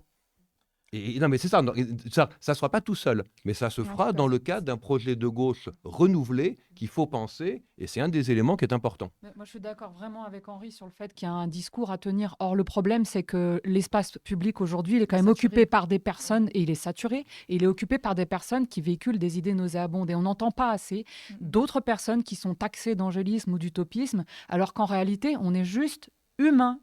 Voilà. Et c'est vrai qu'on sait que la doxa, enfin ce que pense la majorité des gens, les gens ont peur du migrant, de celui qui est plus pauvre que lui, qui va venir et entre guillemets, c'est classique, c'est le fait l'immigré qui va prendre mon travail, l'immigré qui va toucher les aides de l'État, où il y a même des immigrés en France. Moi j'ai rencontré une locataire il n'y a pas longtemps parce que je travaille dans l'habitat, qui me disait voilà, moi on me donne pas un nouveau logement, mais il y a cette idée-là, mais le migrant, l'État lui donne des logements, il lui donne des aides, etc. Et moi je suis là depuis 30 ans et on me donne rien. Il y a cette idée-là de toujours celui qui arrive en dernier. Il va nous mettre encore plus dans la précarité. Mais évidemment que c'est des fausses idées. Mais bon. Là-dessus, on voit bien comment les gens ils sont influencés. Si on prend par exemple un des pays les plus, entre parenthèses, les plus racistes, la Pologne, la Hongrie, tout ça, quand il y avait les Ukrainiens, les présidents et les ministres et tout ça, ils ont fait un discours d'accueil, tout ça. le peuple polonais, il a fait des bras ouverts, je dirais. Hein. Ils ont accueilli plus d'1,5 million. Hein. En France, en l'espace de, je sais pas, de 3 mois ou de 6 mois, on a accueilli 150 000, je dirais, Ukrainiens. Quand il y a un discours, je dirais, de bienveillance, ils sont dans ceci, cela et tout ça, les gens, ils répondent favorablement. Mais si on entend toute la journée, je dirais, que des discours haineux, des discours tir sur l'immigré, tir sur l'étranger, tout ça, à force, ça c'est sûr et certain, on fabrique, je dirais, on fabrique la haine, je dirais, à force. Vous dites qu'il y a une bataille idéologique à mener. Bien sûr, bien sûr. Il y a, C'est là le problème, en fait, c'est ça. C'était l'échec, excuse-moi Ali, mais c'est pour dire l'échec de l'idéologie de gauche qui a vraiment reculé, avec en plus une accoutumance aujourd'hui à la logique meurtrière, à la banalisation d'actes racistes, la violence policière. On peut élargir ce raisonnement sans fin. Et juste pour compléter ce que je disais, c'est il ne faut pas oublier qu'en Europe, la France, par exemple, elle a instauré le visa qu'en 1986. Avant, il n'y avait pas de visa. Bien sûr, oui. D'accord, on l'oublie. L'Espagne et l'Italie, c'est 90-91. D'accord. Donc les gens, ils pouvaient entrer librement, je dirais. Hein. Donc il n'y avait pas d'invasion. Donc ça aussi, ce mythe. À 90%, les gens, ils vont dans les pays avoisinants, y compris les Européens. Quand on regarde un petit peu où est-ce qu'ils vont les Français, ben ils vont dans les pays avoisinants. Ils vont en Angleterre, ils vont en Belgique, ils vont en Italie, en Espagne, en Allemagne, dans les pays avoisinants et ainsi de suite. Pour tout le monde, je dirais. Hein. Les réfugiés syriens, quand ils sont partis, ils sont partis où? D'abord, ils sont partis dans les pays les plus proches. Le Liban. Le Liban, il y a 1 million de Syriens sur une population de 4 millions. Ça veut dire 27% de la population. Comme ça qui arrive en l'espace d'1 an. 1 million de Syriens sur 4 millions d'habitants. Donc vous imaginez qu'est-ce que c'est si on compare juste au niveau de la France, le quart, ça veut dire quoi? Ça veut dire que sur ces 60 millions, donc il y en aurait 15 millions, c'est ça? 15 millions qui arriveraient... Plus que l'Île-de-France. Oui, 15 millions qui arriveraient en l'espace d'un an. Donc on est loin de ce genre de chiffres et tout ça, je dirais pareil, comme il a dit... En Turquie ou en Jordanie. En Jordanie, pareil, 800 000. Je dirais. Donc les gens, en moyenne, les gens, ils vont dans les pays avoisinants. Même pour compléter ce que dit Ali, il y a une vérification expérimentale. Avant l'adhésion de la Roumanie et de la Bulgarie à l'Union européenne, on disait que tous les pauvres et tous les Roms allaient venir en France. Et ben, ça n'a pas été le cas. Oui, donc on a bien ouvert les frontières. On a eu un exemple qui a été fait in vivo et rien ne s'est passé. Donc cette invasion, elle n'existe pas. Je dirais, elle est purement fantasmatique et ça, c'est une preuve qui est expérimentale et irréfutable. Mais ça, c'est assez étonnant, mais ce que tu dis, mais tout à fait juste. Mais on peut même lier cela à beaucoup d'autres phénomènes où on se rend compte, sur la durée, sur la longue durée, que lorsqu'il y a une prohibition quelconque, on a toujours l'impression que dès l'instant où la prohibition est levée, ça va être... Alors, je peux vraiment étendre ça même à la peine de mort. Rappelez-vous, quand la peine de mort a été supprimée, on dit, vous vous rendez pas compte, si on supprime la peine de mort, ça va être tous les jours, des gens ils risquent plus rien. Donc, ça, au contraire, le nombre de morts a baissé. Je sais pas, la prohibition, par exemple, aux États-Unis, des trucs tout bêtes. Sur l'alcool dans les années 20, on se dit, mais vous vous rendez pas compte, si on lève la prohibition, ça va être tous les jours, les gens vont être complètement sous. Pas vrai du tout. Hein, je crois que, sans vouloir faire de rapprochement, mais c'est pareil, les frontières seraient ouvertes, je pense qu'il n'y aurait absolument aucune invasion, hein, et les gens simplement pourraient circuler avec beaucoup moins, il y aurait beaucoup moins de morts, beaucoup moins, et ce que tu dis sur les Roms, c'est l'exacte vérité, c'est-à-dire que lorsque les frontières sont ouvertes, ça ne veut pas dire du tout qu'il va y avoir une invasion. Alors, tout ça nous fait dire qu'il y a un combat idéologique à mener. Mais le problème, c'est que on doit aussi raisonner dans l'immédiat. Et malheureusement, ce combat qu'on doit mener, il prend du temps. Je me souviens que, en ce qui concerne le vote des immigrés, par exemple, je me souviens qu'il y avait eu un sondage avant Hollande, avant qu'Hollande arrive, dans la perspective que c'était encore un petit peu l'euphorie, la gauche, etc. Et je me souviens qu'il y avait un sondage qui était plutôt favorable. Il y avait eu un sondage qui était plutôt favorable au vote des immigrés.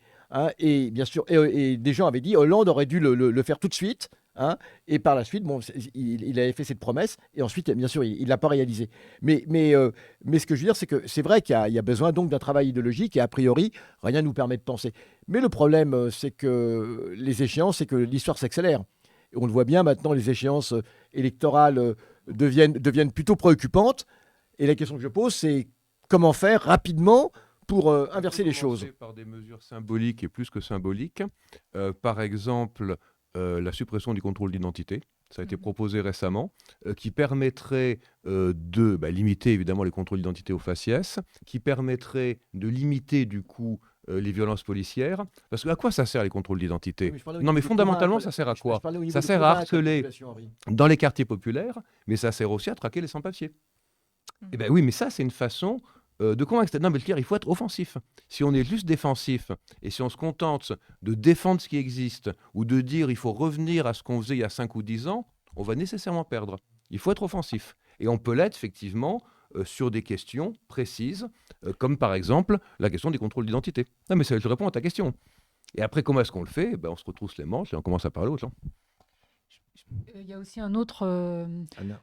une autre possibilité qui serait de montrer peut-être davantage de choses positives. C'est-à-dire qu'il y a des villages sanctuaires, il y a des villes sanctuaires, il y a des exemples en fait pour lesquels des situations où des personnes migrantes sont arrivées, ont aidé, etc.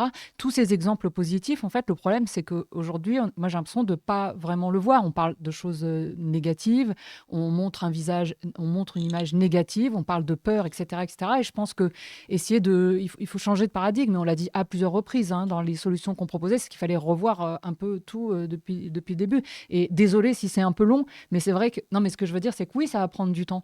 Mais déjà, essayons de montrer les expériences qui ont fonctionné, les expériences qui marchent, le fait que des gens puissent cohabiter, vivre ensemble, ça existe, mais sauf que ça n'intéresse enfin, pour l'instant, ça n'intéresse pas les médias, quoi. Ça n'intéresse pas de montrer ce qui fonctionne. Enfin, je ne sais pas si je suis très claire, mais à cette heure-ci, mais c'est tout ça pour dire que parlons de choses qui fonctionnent et pas toujours dans les médias. On relaye quand même beaucoup des exemples de tiens, il y a un migrant, il y a eu un fait divers, il y a un migrant qui est responsable, etc. etc. Enfin, voilà. Donc, tu dis en montrant des images positives de l'immigration, enfin d'essayer de changer une image globale qui est par les médias largement Mais ce qu'elle est en fait, montrer ce qu'est la migration, ce que c'est la richesse, et cesser d'avoir peur des autres. Ça a l'air comme ça hyper angéliste, mais je vois peu de personnes qui... Il y a quand même des gens qui font ce travail de terrain, il y a aussi beaucoup d'associations, il y a de l'éducation populaire, ça aussi c'est pareil, on a coupé les vivres et les rentes de tas d'associations qui étaient dans les quartiers et qui permettaient justement de travailler au vivre ensemble. Mais ça aussi, une mesure très concrète, réinstaurons, redonnons des moyens aux associations aussi et qui sont implantées dans les quartiers, qui font de l'éducation populaire. Et voilà, moi en tout cas, je crois beaucoup à l'échange et au fait du partage et d'essayer d'expliquer en fait en quoi l'autre n'est pas nécessairement un danger. Et après, on n'est pas là en train de dire que tout va toujours bien dans notre monde. On n'est pas dans le monde des bisounours, on est d'accord. Mais à contrario, ce serait bien d'avoir aussi des exemples, montrer davantage ce qu'est réellement la migration. Oui, en fait, je voulais dire quelque chose qui est plus terre à terre. Je pense que, pour reprendre un peu les expressions qu'aime bien la droite, en fait, il faut qu'on prenne l'habitude de regarder un peu la réalité en face. C'est-à-dire qu'en fait, on ne va pas arrêter l'immigration. Ça ne s'arrête pas. Il n'y aura pas un décret qu'on va signer, les gens vont arrêter de partir. Le grand remplacement, et alors ? Exactement. En fait, Voilà. les gens vont continuer à partir, quoi que vous fassiez. On a un bel exemple, c'est le mur, tout ce qu'ils sont en train de faire entre le Mexique et les États-Unis. Parce que contrairement à l'Afrique et l'Europe, il y a une frontière terrestre entre les deux pays. Ils redoublent d'inventivité à chaque fois pour imaginer des solutions pour empêcher les gens de passer. Ça n'empêche pas les gens de passer. Et ça rend juste les traversées plus dangereuses. Ça rend les traversées plus dangereuses, plus coûteuses. Ça enrichit des passeurs, ce qui est le cas aussi en Europe. Mais on n'empêchera pas les gens de passer parce qu'on ne peut pas empêcher les gens de vivre.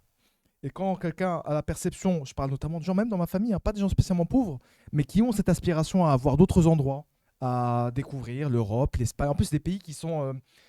je parle pour nous qui viennent d'Afrique, qui venons d'Afrique, il y a une proximité culturelle de fait entre nos pays et les pays du Nord. Moi j'ai plein de cousins qui aspirent à aller voir ce que c'est que Madrid, Paris, Marseille, même si ça va être une vie de galère parce qu'ils savent bien ce que c'est. Ils ont envie de ça. En fait, vous ne pourrez pas l'empêcher.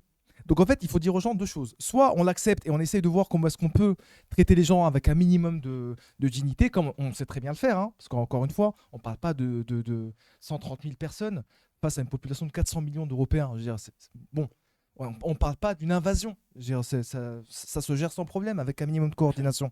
On a accueilli 5 millions d'Ukrainiens en l'espace d'un an. Donc soit on accepte de le faire, soit ça revient à accepter qu'on tue des gens. Mm, mm, Il faut le dire de manière aussi simple que ça. Mhm. On tue des gens. Donc, quand on vous dit Zemmour, Le Pen, Macron, il vous parle d'humanisme et fermeté, il faut dire ce que ça veut dire être ferme. Mhm. Être ferme, ça veut dire qu'on tue des gens à la frontière. Et on tue des gens en masse. Donc, on organise un meurtre de masse Mhm. aux frontières entre l'Afrique et l'Europe. Et c'est le cas d'ailleurs, même dans les autres frontières, entre les pays du Nord et du Sud. Soit on est pour le meurtre de masse, donc la barbarie, soit on est pour un minimum de dignité et de respect des gens qui viennent. Mm, mm. C'est les deux options qui existent. Il n'y en a pas d'autres. Enfin, j'en vois pas d'autres. Dites-moi ce que vous en pensez, mais je pense que c'est vrai. Un combat idéologique à mener, ce serait, par exemple, sortir, enfin, entre guillemets, repolitiser la question des migrations, pointer les responsabilités et sortir de on s'intéresse seulement aux migrants quand il y a un bateau qui arrive, quand il y a des morts en mer, et sortir en fait de la lecture du fait divers, en fait. De la lecture du fait divers, où on pleure un peu, tout le monde pleure un peu, on est ému. Ah, il y a des sauveteurs, c'est bien. Ah, ils ont empêché, c'est pas bien. Et on passe au prochain jusqu'au prochain drame, quoi. Moi, je dis, c'est dommage, on n'est pas en capacité, comme le mouvement des travailleurs arabes, même s'il n'a réussi que partiellement, hein, sa grève. Parce que moi, j'aurais bien aimé que tous les immigrés, Tout à fait. s'ils font grève, pour qu'on puisse, je dirais, Ali, un petit peu l'histoire du mouvement des travailleurs arabes et de la grève des travailleurs immigrés de 73. ben, il y avait bien sûr, il y avait des crimes racistes, particulièrement à Marseille, tout ça. 73. Hein. Oui. 73 et donc là-dessus, je dirais, le mouvement de travail arabe, je dirais, il était un petit peu décentralisé, il était un petit peu à Paris, il était un petit peu à Lyon, à Marseille, Ouais. à Montpellier. Il y avait en même temps une conjonction d'un mouvement, je dirais, pro-palestinien et de lutte contre le racisme et pour la régulation de sans-papiers déjà à cette période-là. Hein. Et donc, il y avait surtout les années 72-73, donc il y avait beaucoup de crimes racistes, particulièrement à Marseille, tout ça. Et donc, il y avait un appel à la grève des travailleurs arabes et qui a réussi particulièrement, je dirais, dans tout le Rhône-Alpes et qui a été suivi. Je ne dis pas totalement, mais en tout cas, qui a été suivi. Qui a un succès c'est ça. compte tenu des moyens qu'ils disposaient. Hein. Donc, si on imagine que là, pour l'instant, on est 4,5 millions d'immigrés. D'accord, d'étrangers. Si demain on décide de faire la grève, ne serait-ce qu'une journée, moi je te dis une chose, hein, c'est simple. La sympathie, elle va revenir très très vite. Hein. Toutes les personnes qui ont embauché une femme de ménage, une nounou, quelqu'un qui surveille leur papy, le chantier, le plombier, le mec qui fait le nettoyage dans les bureaux, je dirais le gardiennage, tout à l'heure elle a parlé des vigiles, je dirais tous ces métiers-là, hein, même les boîtes de nuit, hein, ils font fermer, hein, parce que les boîtes de nuit, majoritairement, ils sont surveillés par des vigiles, qui sont étrangers, majoritairement. Donc je te dis, sans parler bien sûr des restaurants tout à l'heure, il y aurait un problème de bouffe, je dirais. Je te jure, hein, le regard va changer radicalement. Pourquoi? Parce que des fois, les gens, ils ne se rendent pas compte que les immigrés, ils sont partout dans toutes les strates, y compris dans les hôpitaux, des professeurs, des enseignants contractuels. Tu en as plein de profs de maths et tout ça. Je dirais, on fait partie de la société et on ne reçoit que des coups. Si un jour, je dirais, ça c'est un rêve, hein, si un jour on arrive à faire grève, bon maintenant je suis retraité donc je n'arrive plus à la grève, mais n'empêche, si on arrive à faire grève, je crois que la société elle va savoir et elle va changer de regard. Parce que sans nous, rien ne pourra se faire. Hein. Il faut que nous aussi, si on peut se prendre en charge pour dire on existe. Mais alors là, Ali, tu fais le lien entre une immigration qui existe, qui est légale, et des gens qui arrivent qui sont sans papier. Bien sûr. Mais alors, on peut très bien te répondre, oui, ça va pour ceux qui sont déjà là, mais la France, il y a un trop-plein. La France ne peut plus accueillir personne. Alors, que peut-on répondre à cela? J'ai vu juste dans le Parisien, là, avant-hier, ils cherchent 60 000 personnes. 60 000 personnes hein, pour les Jeux Olympiques dans les métiers que j'ai cités. Hein, gardiennage, trucs comme ça, nettoyage, la restauration. Si on va dans la Creuse, je le vois pas moi. Mais enfin, je veux dire, il y a une diagonale du vide en France. Il y a plein d'espaces. Le trop-plein, c'est voilà, c'est un argument qui fonctionne pas. Et il y a des pays qui l'ont très bien compris, puisque l'Allemagne, par exemple, a essayé d'intégrer pas mal de migration et a ouvert à un moment donné, justement parce qu'il y avait des problèmes démographiques. Donc il y a des États qui le comprennent. Mais bon, après, je sais pas si on va aller. Moi personnellement, je sais pas si je veux aller sur cette logique-là, parce que ça participe toujours d'une vision utilitariste de C'est ça, c'est l'immigration. ce que je veux dire aussi. Donc Le moi, problème, il est j'irai là pas non aussi. plus. Mais en Oui. tout cas, le trop-plein, voilà, tout est relatif, quoi. Et Parce en que fonction Macron, d'où on se met. Macron dans son intervention il y a quelques jours, là, il a dit comment, en gros, c'est accueillir moins pour accueillir mieux. Hein, en fait, son histoire, c'est là. Hein. Voilà. Comment restreindre, ça permet aussi de mieux intégrer, de Ceux mieux qui sont- accueillir ceux qui passent par les voies légales. ceux qui sont déjà là. Alors, qu'est-ce qu'on peut répondre à cela? Depuis 40 ans. Hein, c'est le Clair. même discours. C'est Rocard, en fait. C'est ça, oui, ou même Giscard d'Estaing. Enfin bon, c'est vieux comme tout, comme discours. Non, ce qu'il faut, c'est repenser les choses. Et je pense que pour faire évoluer la question de l'immigration, il faut aussi parler d'autres choses. Il faut aussi montrer qu'il y a d'autres clivages dans une société, qu'il y a d'autres enjeux. Et c'est ça qui, en intégrant, il ne faut pas penser que la question des immigrés, c'est une question qui est à part du reste. C'est une question qui fait partie de l'ensemble des enjeux de la société. Ce n'est pas uniquement lié au racisme, c'est lié à toutes les questions économiques, c'est lié à tout. Alors, qu'est-ce qui a fait que la gauche, qui historiquement défendait l'immigration, hein, je veux dire, jusque la gauche n'a jamais été. Georges Marchais dans les années 70. Non, avant la Seconde Guerre mondiale. Non, Reprends ces non. vidéos, tu vas voir. Non, avant la Seconde Guerre mondiale, Henri. Avant la Seconde Guerre mondiale, comment la gauche, normalement, défendait, déjà, il y avait eu, sous Ramadier, etc., enfin, il y avait déjà eu des politiques anti-immigration, etc., qui étaient dénoncées par la gauche. On intégrait, alors surtout le Parti communiste, on intégrait l'immigration qui arrivait, hein, et même avec sa langue éventuellement, donc on ne demandait pas nécessairement de parler français, comme dit Roussel l'autre jour. Mais ce que je veux dire, c'est qu'est-ce qui fait qu'à un moment la gauche change par rapport à cela? Mais la gauche n'a pas changé. Quand tu prends la politique de gauche dans les années... en 1938, il y a eu des lois anti-immigrés qui ont été faites par le Parti radical qui était à gauche. Tu avais par exemple... Non, mais c'était la gauche. Non, mais c'est la gauche. Non, mais Oui, tu avais il y a un débat, le si le Parti contrôle radical est vraiment la gauche, des Algériens qui venaient sur le territoire métropolitain, qui étaient contrôlés de façon très stricte. Hein, tu avais des gens comme Marius Moutet, qui était ministre des colonies La SFIO, et membre la SFIO. éminent de la Ligue des droits de l'homme, qui Absolument. tenait des propos racistes. Donc non, on ne peut pas dire que la gauche ait été pour les immigrés, sauf peut-être éventuellement au moment de la Révolution française, en 1793. Il y a eu un bref moment... mais bon, ce sont des brefs moments comme ça, très rapides. Hein. Mais l'immigration, en tout cas, a été intégrée dans le Parti communiste, par exemple. On met de côté la SFIO et puis les radicaux socialistes. Avant 1935, parce qu'en 1935, il y a eu le virage nationaliste du Parti communiste, dont on voit encore les ravages maintenant. Mais alors aujourd'hui... Parce que quand je vois Fabien Roussel qui parle Voilà. de laïcité, d'universalisme, et qui laisse tomber la lutte des classes, je me dis qu'on a un souci quand même. Alors, Qu'il a un souci. Oui, alors on a bien vu que, surtout avec Marchais, à l'époque de Marchais, on se souvient du produisant français, et on se souvient que c'est là que réellement il y a eu une emprise raciste et un refus de la gauche. C'est pour ça que je disais, il y a eu quand même une rupture à partir de cette époque. Et alors, qu'est-ce qu'il aurait fallu faire à ce moment-là? Moi, en tout cas, je dis que la différence entre la gauche et la droite, c'est que la gauche ne nous insulte pas au quotidien. Les réponses, je les connais, enfin, j'ai mes réponses. Hein.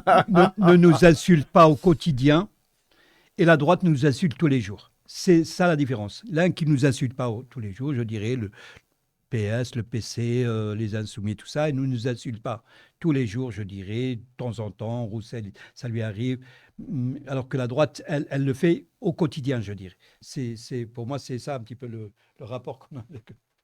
Non, mais le problème, c'est qu'il y a une politique d'immigration qui est la même depuis 40 ans, qui est déterminée par l'appareil d'État, notamment par la police, encore plus depuis que l'immigration est gérée par le ministère de l'Intérieur, et qui en fait est transpartisane. C'est-à-dire que qu'on ait la droite ou la gauche au pouvoir, ce qu'on constate depuis 20 ans, c'est que le sort des immigrés, d'année en année, devient de plus en plus dramatique, et quel que soit le parti au pouvoir. Et donc, je ne sais même pas ce qui se passerait si Mélenchon était élu. Oui. Alors, pour le coup, Je pose la question et je ne suis pas sûr de la réponse. Alors, pour le coup, on parlait tout à l'heure de la gauche. Moi, en fait, je suis toujours très mal à l'aise avec l'idée de parler de cette catégorie de manière monolithique. Parce qu'il me semble, surtout là depuis quelque temps, qu'il y a une différence quand même sensible entre la force hégémonique à gauche aujourd'hui, qui est la France insoumise, et les autres. Alors, le PS, on les connaît, ils ont déjà gouverné, on sait ce qu'ils valent. Le PC, en fait, ils se sont. Bon, on les connaît aussi, même s'ils n'ont jamais été vraiment au pouvoir, mais ils se droitissent à une vitesse qui est impressionnante.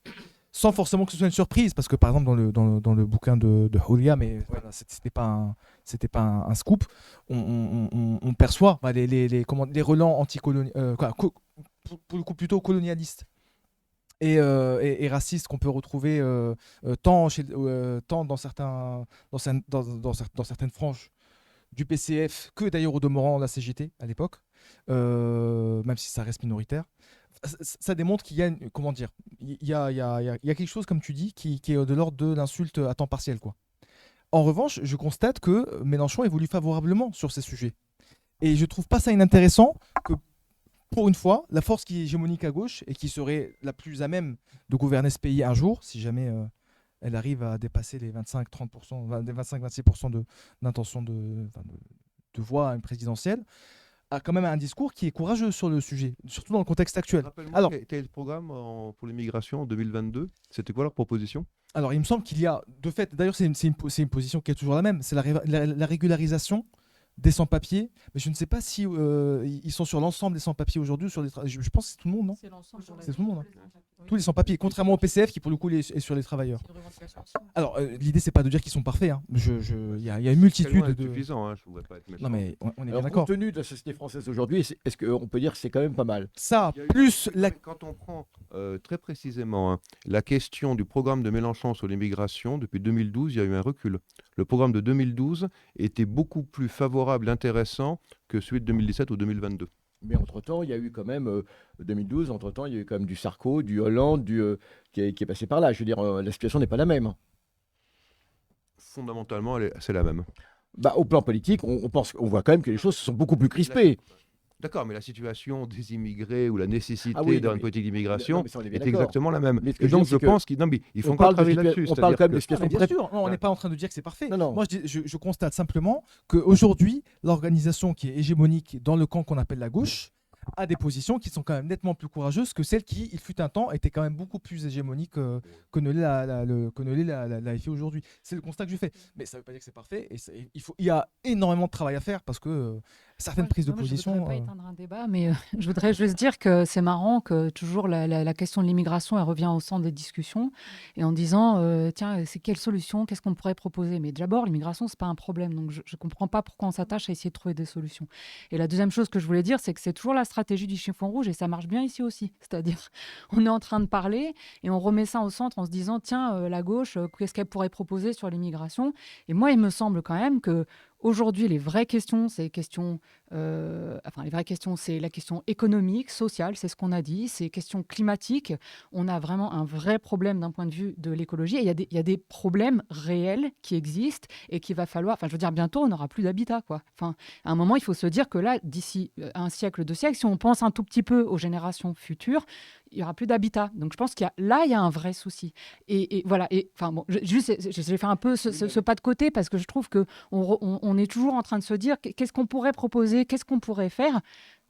Parce qu'il y a une chose dont on ne parle pas, parce qu'il y a une question cachée dans tout cela, c'est la question du racisme.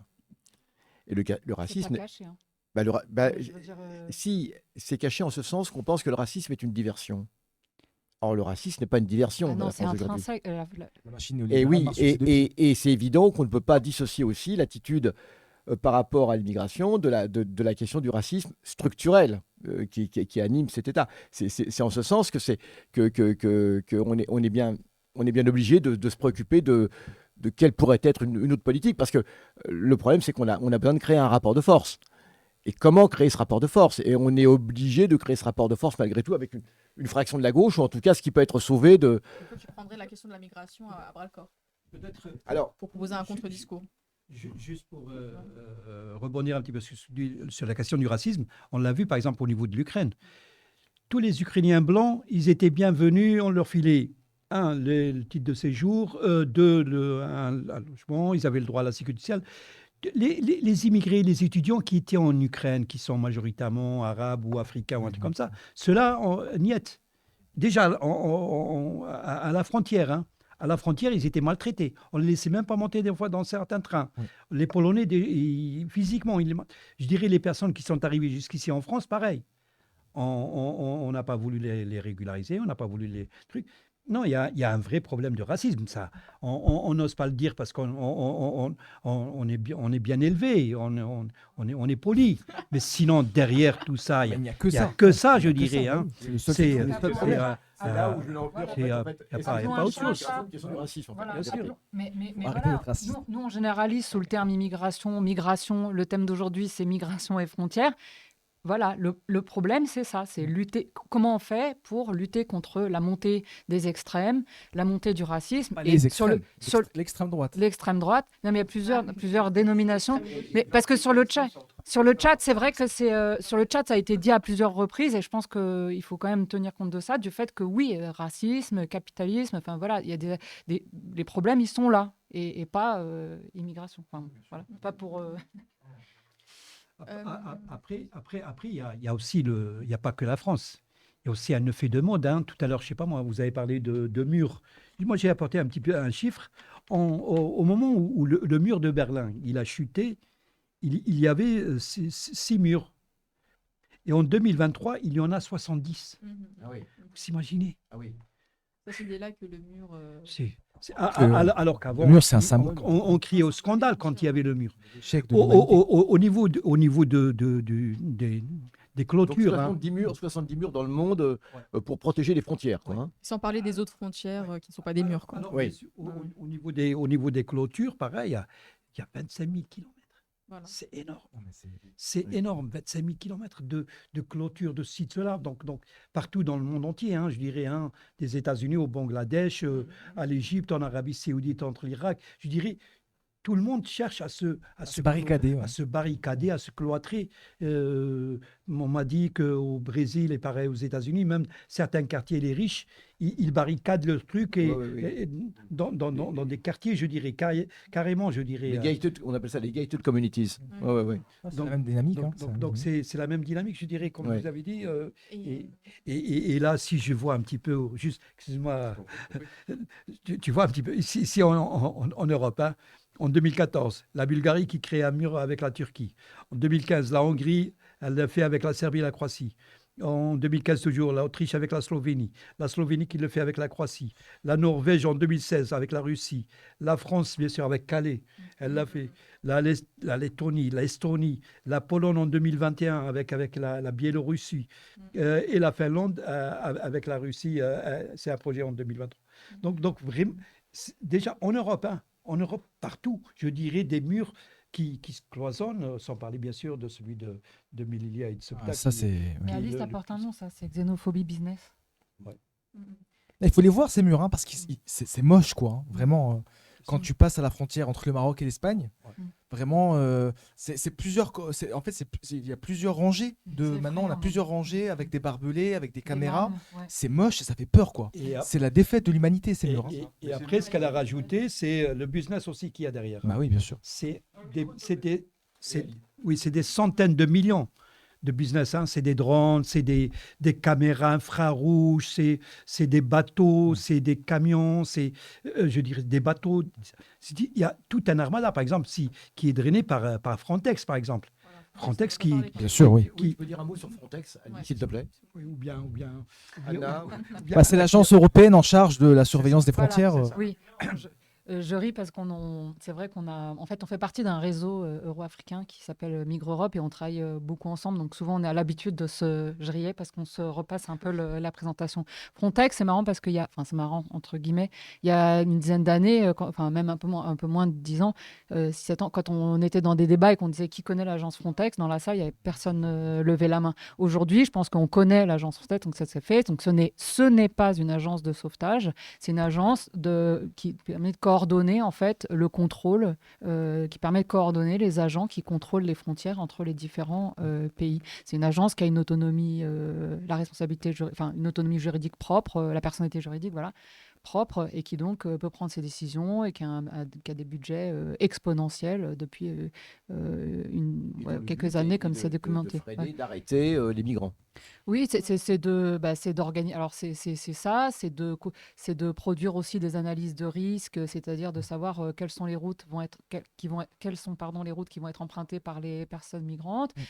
C'est de proposer des stratégies, c'est de tester du matériel de guerre, on l'a dit, des drones, voilà, des détecteurs de battements cardiaques, voilà, de tout ce qui Oui, est toute une voilà, technologie qui tout maintenant s'adapte voilà. et Et devient c'est un marché en même et temps. voilà, Ouais. et c'est pour ça qu'on parle de xénophobie business, parce que derrière tout ça, il faut quand même comprendre que la guerre avec les migrants, c'est aussi une guerre qui permet de tester du matériel qui sera ensuite utilisé ailleurs, ou alors qui est utilisé ailleurs et qui est, à contrario, testé sur les personnes migrantes.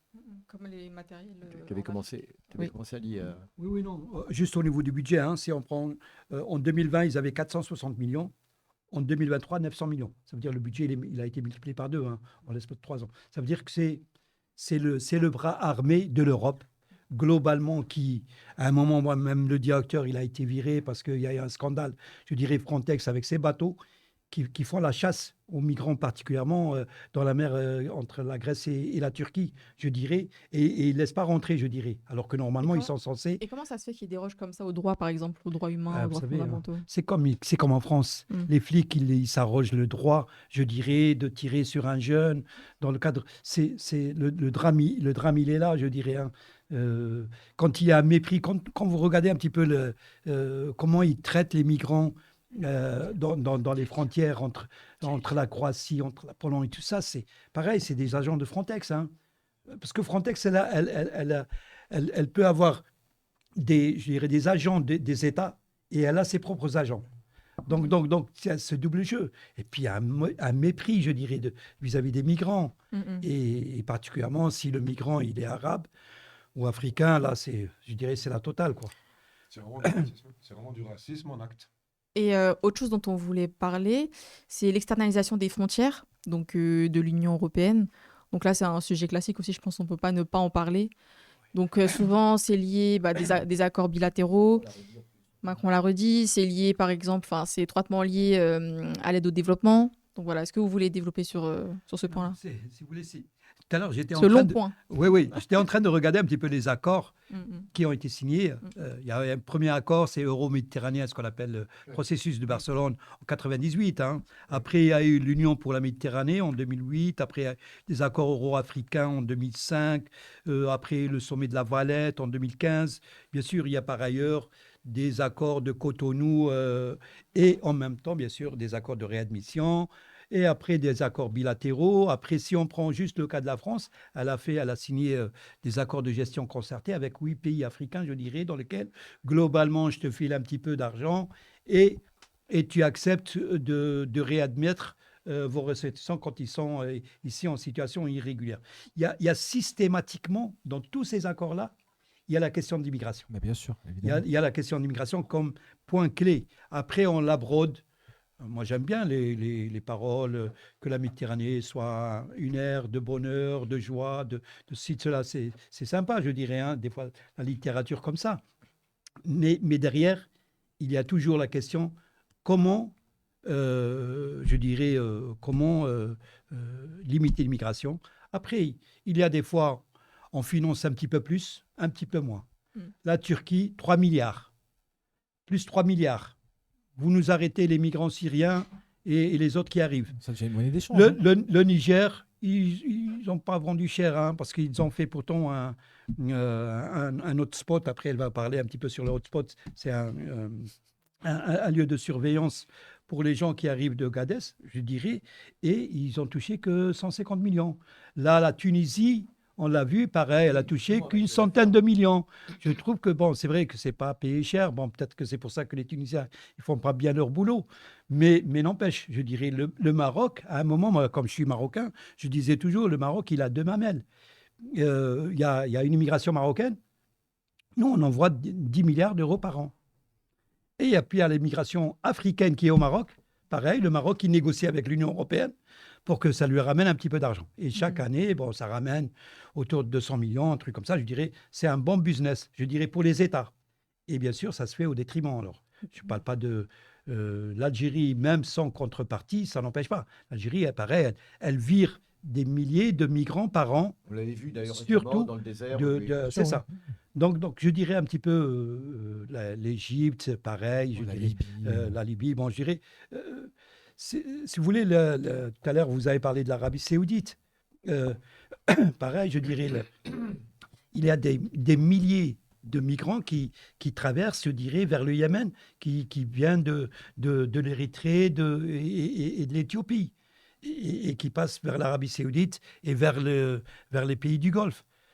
Donc, c'est cette réalité-là. Des fois, alors, il y a des négociations pour empêcher, pour réduire, et toujours contre l'être humain, je dirais, on devient une marchandise. Et La on a un migration est coût. un marché. On l'a vu aussi C'est en ça. Palestine Ouais. occupée, enfin récemment aussi avec des migrants qui venaient du Soudan, hein, récemment. Ouais.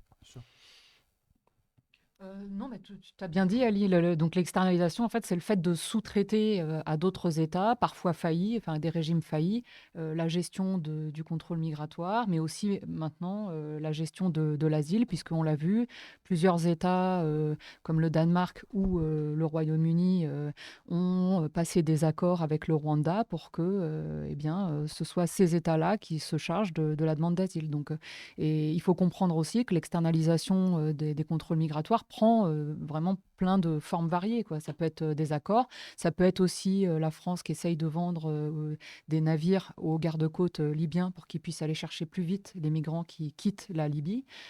Ça peut, voilà, ça prend vraiment des manifestations très, très différentes, quoi. Et sans compter la gestion, la question des visas, en fait, qui permet en fait d'assigner à résidence des populations, puisque si vous n'avez pas l'autorisation d'entrer sur le territoire de l'autre côté, vous ne pouvez pas partir de chez vous. Et donc ça, c'est une des manifestations, c'est la première des polices, quoi. La police des visas, c'est une façon de retenir les personnes. Et donc, ce que je veux dire par là, c'est juste que l'externalisation est documentée donc, par le réseau Migre Europe notamment, mais d'autres réseaux, depuis plus d'une dizaine d'années, et on essaye de montrer que ça prend des formes extrêmement variées et que les États cherchent toujours de nouvelles solutions pour pouvoir conclure des accords. Et vous avez soulevé une question très importante tout à l'heure en disant l'aide au développement, quid de l'aide au développement. Donc on s'est rendu compte qu'il y avait des systèmes de conditionnalité. Si vous récupérez les migrants ou si vous occupez des migrations, on va vous donner plus d'aide au développement.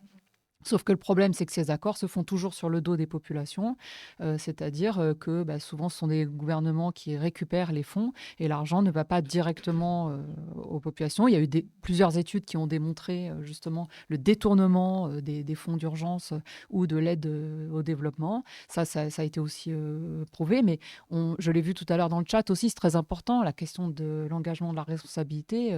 Malgré tout cela, on constate de la part de Frontex, de la part des États, de la part de garde-côtes, une impunité totale. Et c'est ça aussi qu'on vient, quand on vient vous voir, quand on vient dans des émissions, c'est aussi ça qu'on a besoin on a besoin de mettre le point là-dessus, quoi, de dire mais pourquoi, quand il y a des exactions de ce type, derrière, il n'y a pas de recherche de responsabilité ou pourquoi ça reste impuni, pourquoi on continue ainsi. Tout à l'heure, tu as parlé des spots, là. Hotspot. Des hotspots. Alors, tu peux expliquer un petit peu? Alors, on le disait tout à l'heure, donc l'Italie et la Grèce, en fait, sont les États de première arrivée des personnes. Et un des réflexes de l'Union européenne, ça a été de créer dans ces pays, en Italie et en Grèce, des hotspots, c'est-à-dire des centres de tri, hein, ni plus ni moins, pour déterminer qui peut entrer sur le territoire ou qui peut ou qui ne peut pas entrer sur le territoire. Et donc, au début, c'était quand je dis au début, donc c'est plutôt donc 2015 notamment, hein, c'est là où on a vu l'acmé des hotspots. Eh bien, c'était un tri entre demandeurs d'asile, demandeuses d'asile et migrants, migrantes économiques. Et aujourd'hui, toujours dans ces mêmes hotspots, on est même au sein des demandeurs et demandeuses d'asile dans un tri entre ceux qui viennent des pays d'origine sûrs et qui ne justifieraient pas de persécution et les autres. Donc là, même encore un double tri, c'est-à-dire que voilà. Donc hotspot, ce sont des lieux en Italie et en Grèce notamment qui trient des personnes. Et pour ce qui concerne la Grèce, on a eu à un moment donné, c'était en 2018, 2019, 2020, 40 000 personnes qui étaient dans des conditions absolument indignes et insalubres aux portes de l'Europe. Et peu de gens, finalement, dans la société civile, étaient au courant. Et après, il y a aussi la question du fichage, Le micro. je dirais. On est tous fichés, je dirais, hein, dans ces hotspots. Il faut laisser les empreintes digitales. je dirais. Et là, vous êtes dans un logiciel qui s'appelle Eurodac. Donc là où vous allez en Europe, on sait par où vous êtes passé. Pourquoi? Parce que c'est un logiciel qui, je dirais, qui est centralisé, je dirais, par tous les pays européens. Donc, et pareil pour les visas. Hein. Et pareil, je dirais, on nous a même, je dirais, obligés quelque part, tous les États maintenant, on a tous des passeports biométriques. Ça aussi, je dirais, le fichage, on obligé, je dirais, c'est une forme d'externalisation. Dans les pays d'origine, déjà, on sait un petit peu, sans passer bien sûr, il y a des sociétés privées dans certains aéroports. Qui sont financés, je dirais, par l'Union européenne. Il y en a pire que ça, je dirais, des fois, c'est par exemple les avions. S'ils ne font pas le contrôle et qu'ils amènent une personne et après on s'aperçoit qu'il n'a pas de visa ou qu'il a déchiré le visa parce qu'il est venu avec un autre passeport, un truc comme ça, la société d'aviation, la Air France ou je ne sais pas, n'importe quelle compagnie va être condamnée, je dirais, à payer une grosse amende. Donc, globalement, à faire les flics elle-même dans les pays d'origine. Sinon, bien sûr, elle aura une amende, plus il faut qu'elle rapatrie la personne qui est venue avec, que ce soit en bateau ou en avion. Je dirais, il y a cette forme aussi, je dirais, de délocalisation, je dirais, dans les pays d'origine, je dirais, de là-bas. Tu es déjà, je dirais, c'est comme si tu avais affaire à un douanier français. Après, moi, ce qui me fait rire le plus, c'est la magie dans les aéroports quand vous descendez. Pour des raisons X, Y, par exemple, vous n'avez pas d'argent. Vous avez un visa, vous avez tout donné, l'attestation d'accueil, tout ça, et vous n'avez pas d'argent sur vous, ou bien vous avez 50 euros. Sauf qu'il faut, pour rentrer en France, il faut avoir une certaine somme d'argent, 35 euros, je crois, par jour. Quelque chose qu'on demande à l'aéroport. Oui, à l'aéroport, Ouais. oui, on vérifie. Donc, si vous dites, voilà, j'ai 10 jours, il faut que vous montrez 350 euros. Si vous arrivez dans de certains pays où on ne donne pas de 10 euros, vous êtes mal barré. Donc, on peut vous mettre dans une zone internationale. Ça, c'est la magie, je dirais, je dirais du jonglage. C'est une zone internationale, vous n'êtes pas en France. D'accord? Alors que vous êtes à Roissy, je dirais, Charles de Gaulle. Et sauf que non, vous êtes dans une zone internationale et on ne vous laisse pas passer la frontière. La frontière, je ne sais pas, bon, c'est un petit couloir, mais non. Et à partir de là, bon, on peut vous expulser le lendemain, je dirais. Ah oui. Pourquoi? Parce que alors que vous avez le visa, vous avez l'attestation d'accueil. Là, il y a une association qui s'appelle ANAFE qui fait un travail formidable, je dirais, auprès des aéroports. Et elle n'arrête pas, je dirais, de dénoncer Il y avait quelque chose qui s'appelait No Border aussi. à l'époque. Ouais. Juste sur l'histoire des hotspots, c'était un des sujets assez récurrents dans la campagne en Italie l'an dernier. Mélanie, un de ses arguments de campagne, c'était de dire que les hotspots seraient plus sur le territoire italien, mais qu'il fallait qu'ils soient en Afrique. Un peu dans le prolongement de ce qui se fait, de ce que fait le Royaume-Uni, par exemple. Ou l'île de Pâques même. Et ils voulaient généraliser ça. En fait, ils veulent plus avoir à gérer eux-mêmes. Ils veulent plus avoir à gérer eux-mêmes les flux. Ils voudraient qu'ils soient gérés directement dans les pays d'où viennent les personnes qui essaient de traverser la Méditerranée.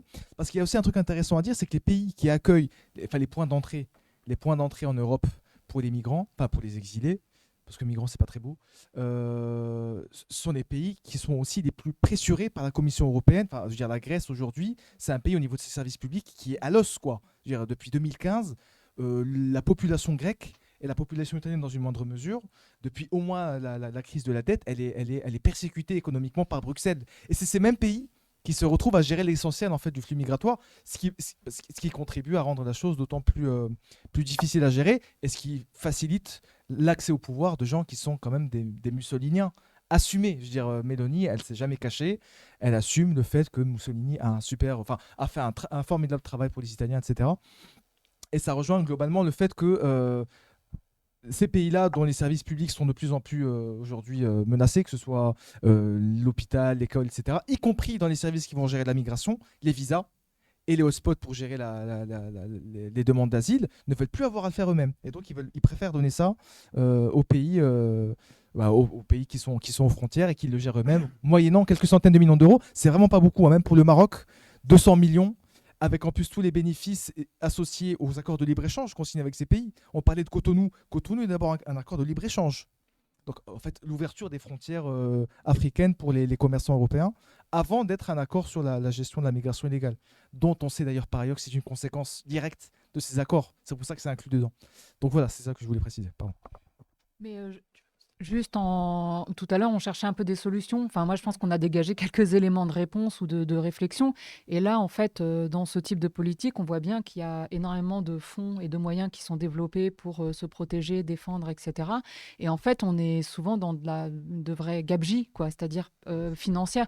Parce que, par exemple, rien que le système Dublin, pendant un moment donné, les transferts d'un pays à l'autre, quand on a calculé combien il y avait eu de transferts pour envoyer les personnes vers l'État qui était responsable de la demande d'asile, et au final, on se rendait compte que c'était des chiffres tout à fait équivalents. Donc, c'est-à-dire, on renvoyait autant de gens vers un pays qui devait s'en occuper que vers un autre pays qui devait s'en occuper, ce qui revenait à zéro. Et donc, que ce soit ça, le coût d'une expulsion, l'argent qui est déployé par le budget par Frontex, voilà, tout cet argent-là, en fait, il pourrait être utilisé à toute autre C'est un chose. super argument parce que c'est vrai qu'on sait pas trop. Les gens savent pas combien ça coûte de renvoyer quelqu'un dans un pays. Au-delà des galères diplomatiques, parce qu'il faut que le pays. Darmanin précise que lui, il est prêt à renvoyer tout le monde. Mais ça hein. marche pas ce Ouais, truc-là, jamais. ouais. D'ailleurs, Oui, en on l'a fait, bien vu avec Mélanie, oui. une des raisons des brouilles entre le Maroc et la France, qui d'ailleurs a été une brouille aussi entre la France et l'Algérie, et la France et la Tunisie, Oui, c'est que c'est les ça. pays en question, Ne veulent pas. en fait, sont réticents à récupérer ces personnes, sachant que d'ailleurs, il y a aussi un autre moyen excellent pour ne pas être envoyé chez soi, c'est que vous n'avez pas de papier, et qu'en fait, du coup, c'est impossible de savoir d'où vous venez. En fait, il y a plein de façons de faire pour que. Alors, je voudrais dire, oui, il y a une autre, enfin, il y a une dimension que, bon, très rapidement, si on arrive un petit peu à la fin, mais aussi qui est importante à signaler, c'est qu'on parle d'essayer de gérer les flux au départ. Hein. Et donc, pour cela, développer, aider au développement, c'est tout le discours sur l'aide au développement des pays de départ, etc. Et on ne voit pas très bien comment cette aide au développement pourrait se faire sans revoir les relations Nord-Sud et les rapports impérialistes qui gèrent, bien sûr, et qui gèrent les relations entre évidemment la France et ces pays-là. Je veux dire, c'est hallucinant. Je veux dire, comment améliorer ces conditions de vie quand on voit que les rapports impérialistes de domination sont toujours là. En plus, c'est doublement idiot. Parce que c'est l'idée de dire que la migration, c'est pas bon et que si les pays se développent, n'ont plus besoin de migrer. Ce Oui. qui est effectivement nier le droit fondamental de chaque être humain à se déplacer. Et c'est encore plus idiot parce qu'on sait que le développement est une condition de la migration. C'est-à-dire qu'un pays qui se développe Exactement. C'est va clair. envoyer plus d'immigrés. Bien sûr. Donc là, On je l'a vu dans pense l'histoire, que c'est cela, hein. il faudrait Quand le les dire pays à la développent, gauche ils envoient Bien et sûr. à certains responsables de la France insoumise pour Oui, leur pour le coup, expliquer c'est vrai. parce Ça, c'est qu'ils vrai. n'ont pas Ouais. encore compris ça. Ouais. Alors par contre, je pense que on peut tenir les deux bouts du raisonnement sans se contredire. C'est-à-dire que c'est vrai qu'il y a des gens qui, pour des raisons liées notamment à la guerre ou pour des raisons qui sont regrettables, sont amenés, contraints et forcés à quitter un pays qu'ils ne souhaitent pas quitter. Et ça, effectivement, voilà, ça c'est concevable qu'on se dise, ok, mais en fait, il faut qu'on arrête. Il faut qu'on mette en place les conditions pour que ces migrations forcées, ces exils, n'aient pas à se produire. Et par ailleurs, il faut qu'on dise aussi qu'on a le droit de pouvoir voir d'autres pays, quoi. Je veux dire, les deux ne me paraissent pas contradictoires. On voit bien que les deux phénomènes sont très différents. Bah oui, bien Les sûr. Ukrainiens qui se déplacent en masse, c'est clair que c'est pas pour faire du tourisme. Hein. C'est clair Exactement. que Ouais, c'est. ouais, bien sûr. Et ces gens-là, ils sont aussi légitimes à migrer que ne le seraient des personnes, un jeune, je sais pas, marocain, rwandais, qui voudrait venir voir l'Europe. Oui, mais après, ce qui a été dit tout à l'heure, c'est que même pour des raisons économiques ou des raisons de guerre ou un truc comme ça, il faut avoir un minimum d'argent pour bouger. Si vous êtes un vrai misérable, je dirais un pauvre de chez pauvre, tu ne bougeras pas. Alors que tu en as le plus besoin peut-être, eh ben, tu ne bougeras pas. Donc ça veut dire qu'il faut avoir un minimum de moyens. Entre parenthèses, il faut faire partie un petit peu, je dirais, de la classe moyenne, peut-être basse, mais en tous les cas faire partie de la classe moyenne, même si elle est basse, pour immigrer. Si vous faites partie de la classe, je dirais, très très précaire, vous ne pouvez pas bouger, je dirais, de chez vous. Des fois, quand on pense à la misère, je dirais, ne vous inquiétez pas, les gens qui viennent ne sont pas les miséreux. C'est les gens qui ont des moyens, qui ont des compétences et tout ça. Je dirais, en plus, ça, je dirais, on est tous producteurs, je dirais. Hein, les personnes, des fois, les gens, ils divaguent. Ils pensent quand on arrive ici, on a droit aux prestations sociales. Oui, c'est ça. Doucement. alors, par rapport Oui, à cela. même quand vous avez des papiers, pour percevoir le RSA, il faut avoir 5 ans. 5 ans de résidence régulière. Régulière, hein, avec autorisation de travail, tout ça. Donc, c'est pas rien. Pour toucher, par exemple, l'ASPA pour les retraités, tout ça, il faut avoir 10 ans ici de résidence régulière. C'est ça. Donc c'est pas Tu arrives comme ça et. Donc, c'est l'énorme mensonge qu'on diffuse C'est actuellement, incroyable. comme quoi, dès l'instant où Je- le type arrive, aussitôt on lui donne le logement, on lui donne tout. Ouais, voilà, ça, Et tous ces mythes. c'est tenace, hein. Oui, Ouais, Ce mais truc-là. c'est- Ce truc-là est Ouais, tenace. les Hein. 80, il y avait déjà. C'est clair, ça n'arrête Ouais. pas. Ça fait Ouais. 40, 45, 50 ans. Vous ne pouvez pas avoir un logement par exemple, dans le logement social, si vous n'avez pas un titre de séjour, vous ne pouvez pas faire la demande. La première condition, c'est d'abord avoir un titre de séjour. Des fois, une des difficultés que nous avons, la personne, elle est là en France, elle a un titre de séjour, il veut amener sa conjointe du bled. Eh ben, comme sa conjointe elle ne réside pas en France, donc on lui dit non, on ne vous donne pas le logement parce elle ne réside pas en France. Ouais. Donc et il reste coincé, je dirais, dans cette situation de no man's land. Et je dirais, c'est partout, je dirais, il faut arrêter, je dirais, de rêver sur les aides sociales, sur le truc comme ça, je dirais, ça n'existe pas. Sauf que les gens du Rassemblement national qui n'arrêtent pas, ou Ciotti qui n'arrêtent pas de dire ce genre de bêtises, de mensonges flagrants, je dirais. Soit qu'il le fait exprès, soit qu'il est con. On arrive à la fin de l'émission. Ouais. On va peut-être faire un petit tour si vous voulez ajouter quelque chose. Là, c'est bon, vous n'avez plus de questions, messieurs. Non, je C'est pense bon. que Non, c'est clair. nos amis. Est-ce que vous voulez ajouter quelque chose? Le mot de la fin pour chacun. Un petit mot de la fin. Un mot de la fin. Moi, ce que je trouve assez inquiétant, moi, c'est vraiment la question de la banalisation de la xénophobie et que, bah, comme mot de la fin, voilà, j'espère que les gens pensent pas quand on vient sur un plateau dire que, bah, en fait, nous, on souhaite que les gens puissent circuler librement. On espère que ce sera possible. Bah, moi, j'espère qu'on ne nous voit pas comme comme des utopistes parce que en fait, voilà, c'est une nécessité, c'est une richesse et que moi, je n'arrêterai jamais de le dire, quoi. C'est voilà, que naturellement, bah, c'est très important de pouvoir travailler, échanger avec les autres et puis voilà. C'est un peu banal, hein, mais moi, ce qui me gêne, à contrario, c'est vraiment cette banalisation voilà, de la xénophobie. Il faut qu'on, bah, nous, on lâche rien. Moi, c'est juste la question de la cohérence. Si les gens, ils aiment bien bouger, ils aiment bien visiter, il faut qu'ils soient cohérents que les autres, il faut qu'ils acceptent pareil pour l'autre. L'égalité. Au nom de l'égalité des La droits. réciprocité, ouais. La réciprocité. Hein, tout à l'heure, j'ai parlé un petit peu des chaussettes des membres du Conseil d'État dans lesquels c'est marqué la liberté d'aller et venir. Moi, je voudrais bien que tout le monde profite de cette liberté d'aller et explique, venir. Ali. Oui. Oui, non, j'ai lu comme ça un article dans lequel Ah oui, les chaussettes. les membres du Conseil d'État, on leur donne des chaussettes dans lesquelles c'est écrit liberté d'aller et venir. Ah ouais. C'est bizarre d'abord C'est qu'on comme leur pour offre des chaussettes, que c'est écrit ce slogan liberté d'aller et venir, c'est quand même bizarroïde, mais bon, moi je voudrais bien que pas les chaussettes, hein, mais que le slogan, tout le monde en profite, quoi. La liberté de circulation, c'est considéré comme une liberté fondamentale dans le cadre des frontières nationales. Ça serait bien que ça s'étende au-delà. Distribuons des chaussettes, Ali. Henri? Bon, bah, un mot pour conclure, l'immigration n'est pas un problème, c'est une solution. Ok. Yazid. Alors moi, je voulais revenir sur quelque chose que tu as dit tout à l'heure, Youssef, c'est que vraiment, il faut avoir en tête que l'ogre néolibéral, l'ogre capitaliste, il marche vraiment sur ses deux jambes. Et là, par exemple, on sort d'une séquence qui est intéressante, c'est qu'en fait, pendant tout le début de l'année 2023, il y a quand même eu la construction d'un front uni contre le gouvernement, autour notamment de la contestation de la réforme des retraites. Et en fait, comment on est sorti de cet épisode? On est sorti avec... Moi, je me rappelle très bien, il y a eu il n'est plus au gouvernement, Édouard Philippe, il a donné une interview, et les sujets qu'il met en avant, c'est la destruction des services publics par les étrangers et la remise en question de l'accord franco-algérien de 62. Oui. 68, exactement. On sort de ça, et donc il y a cette prise de position d'Édouard Philippe qui met sur la table des sujets qui ne sont manifestement pas au cœur des préoccupations du moment, et on arrive avec cette loi immigration qui semble être du coup la thématique centrale de la rentrée pour Emmanuel Macron. C'est pas un hasard, il y a une stratégie politique derrière. Et il n'est pas possible de construire un front contre le capitalisme. Et évidemment, je n'ai même pas parlé de la Baïa, etc., qui fait partie aussi de cette offensive. Hein. Et ce n'est pas possible de contester l'ordre capitaliste néolibéral sans par ailleurs contester son pendant logique, qui est le racisme, la haine des étrangers, la gestion policière des frontières et toutes les horreurs qui vont avec, quoi. Enfin, la mort des migrants en Méditerranée. J'ai dit qu'il ne fallait pas dire migrants, mais bon. C'est le mot que tout le monde utilise, donc il vient par réflexe. Donc il faut bien avoir en tête qu'on ne pourra pas se débarrasser de l'un sans se débarrasser de l'autre. Et qu'en fait, tout ça, ça a une cohérence politique à laquelle il faut qu'on oppose une autre cohérence. Et abat les murs. Merci.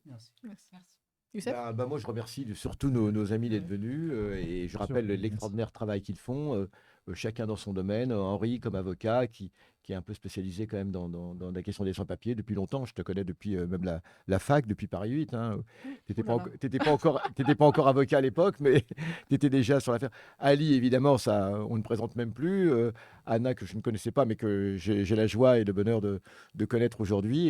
Et voilà, je veux remercier ces gens-là parce que c'est grâce à ces gens-là que peut-être des gens avancent dans leurs idées et ont des arguments aussi, entre autres, pour contrer ce formidable déferlement de mensonges, de bêtises, d'intolérance, de racisme auquel on assiste aujourd'hui.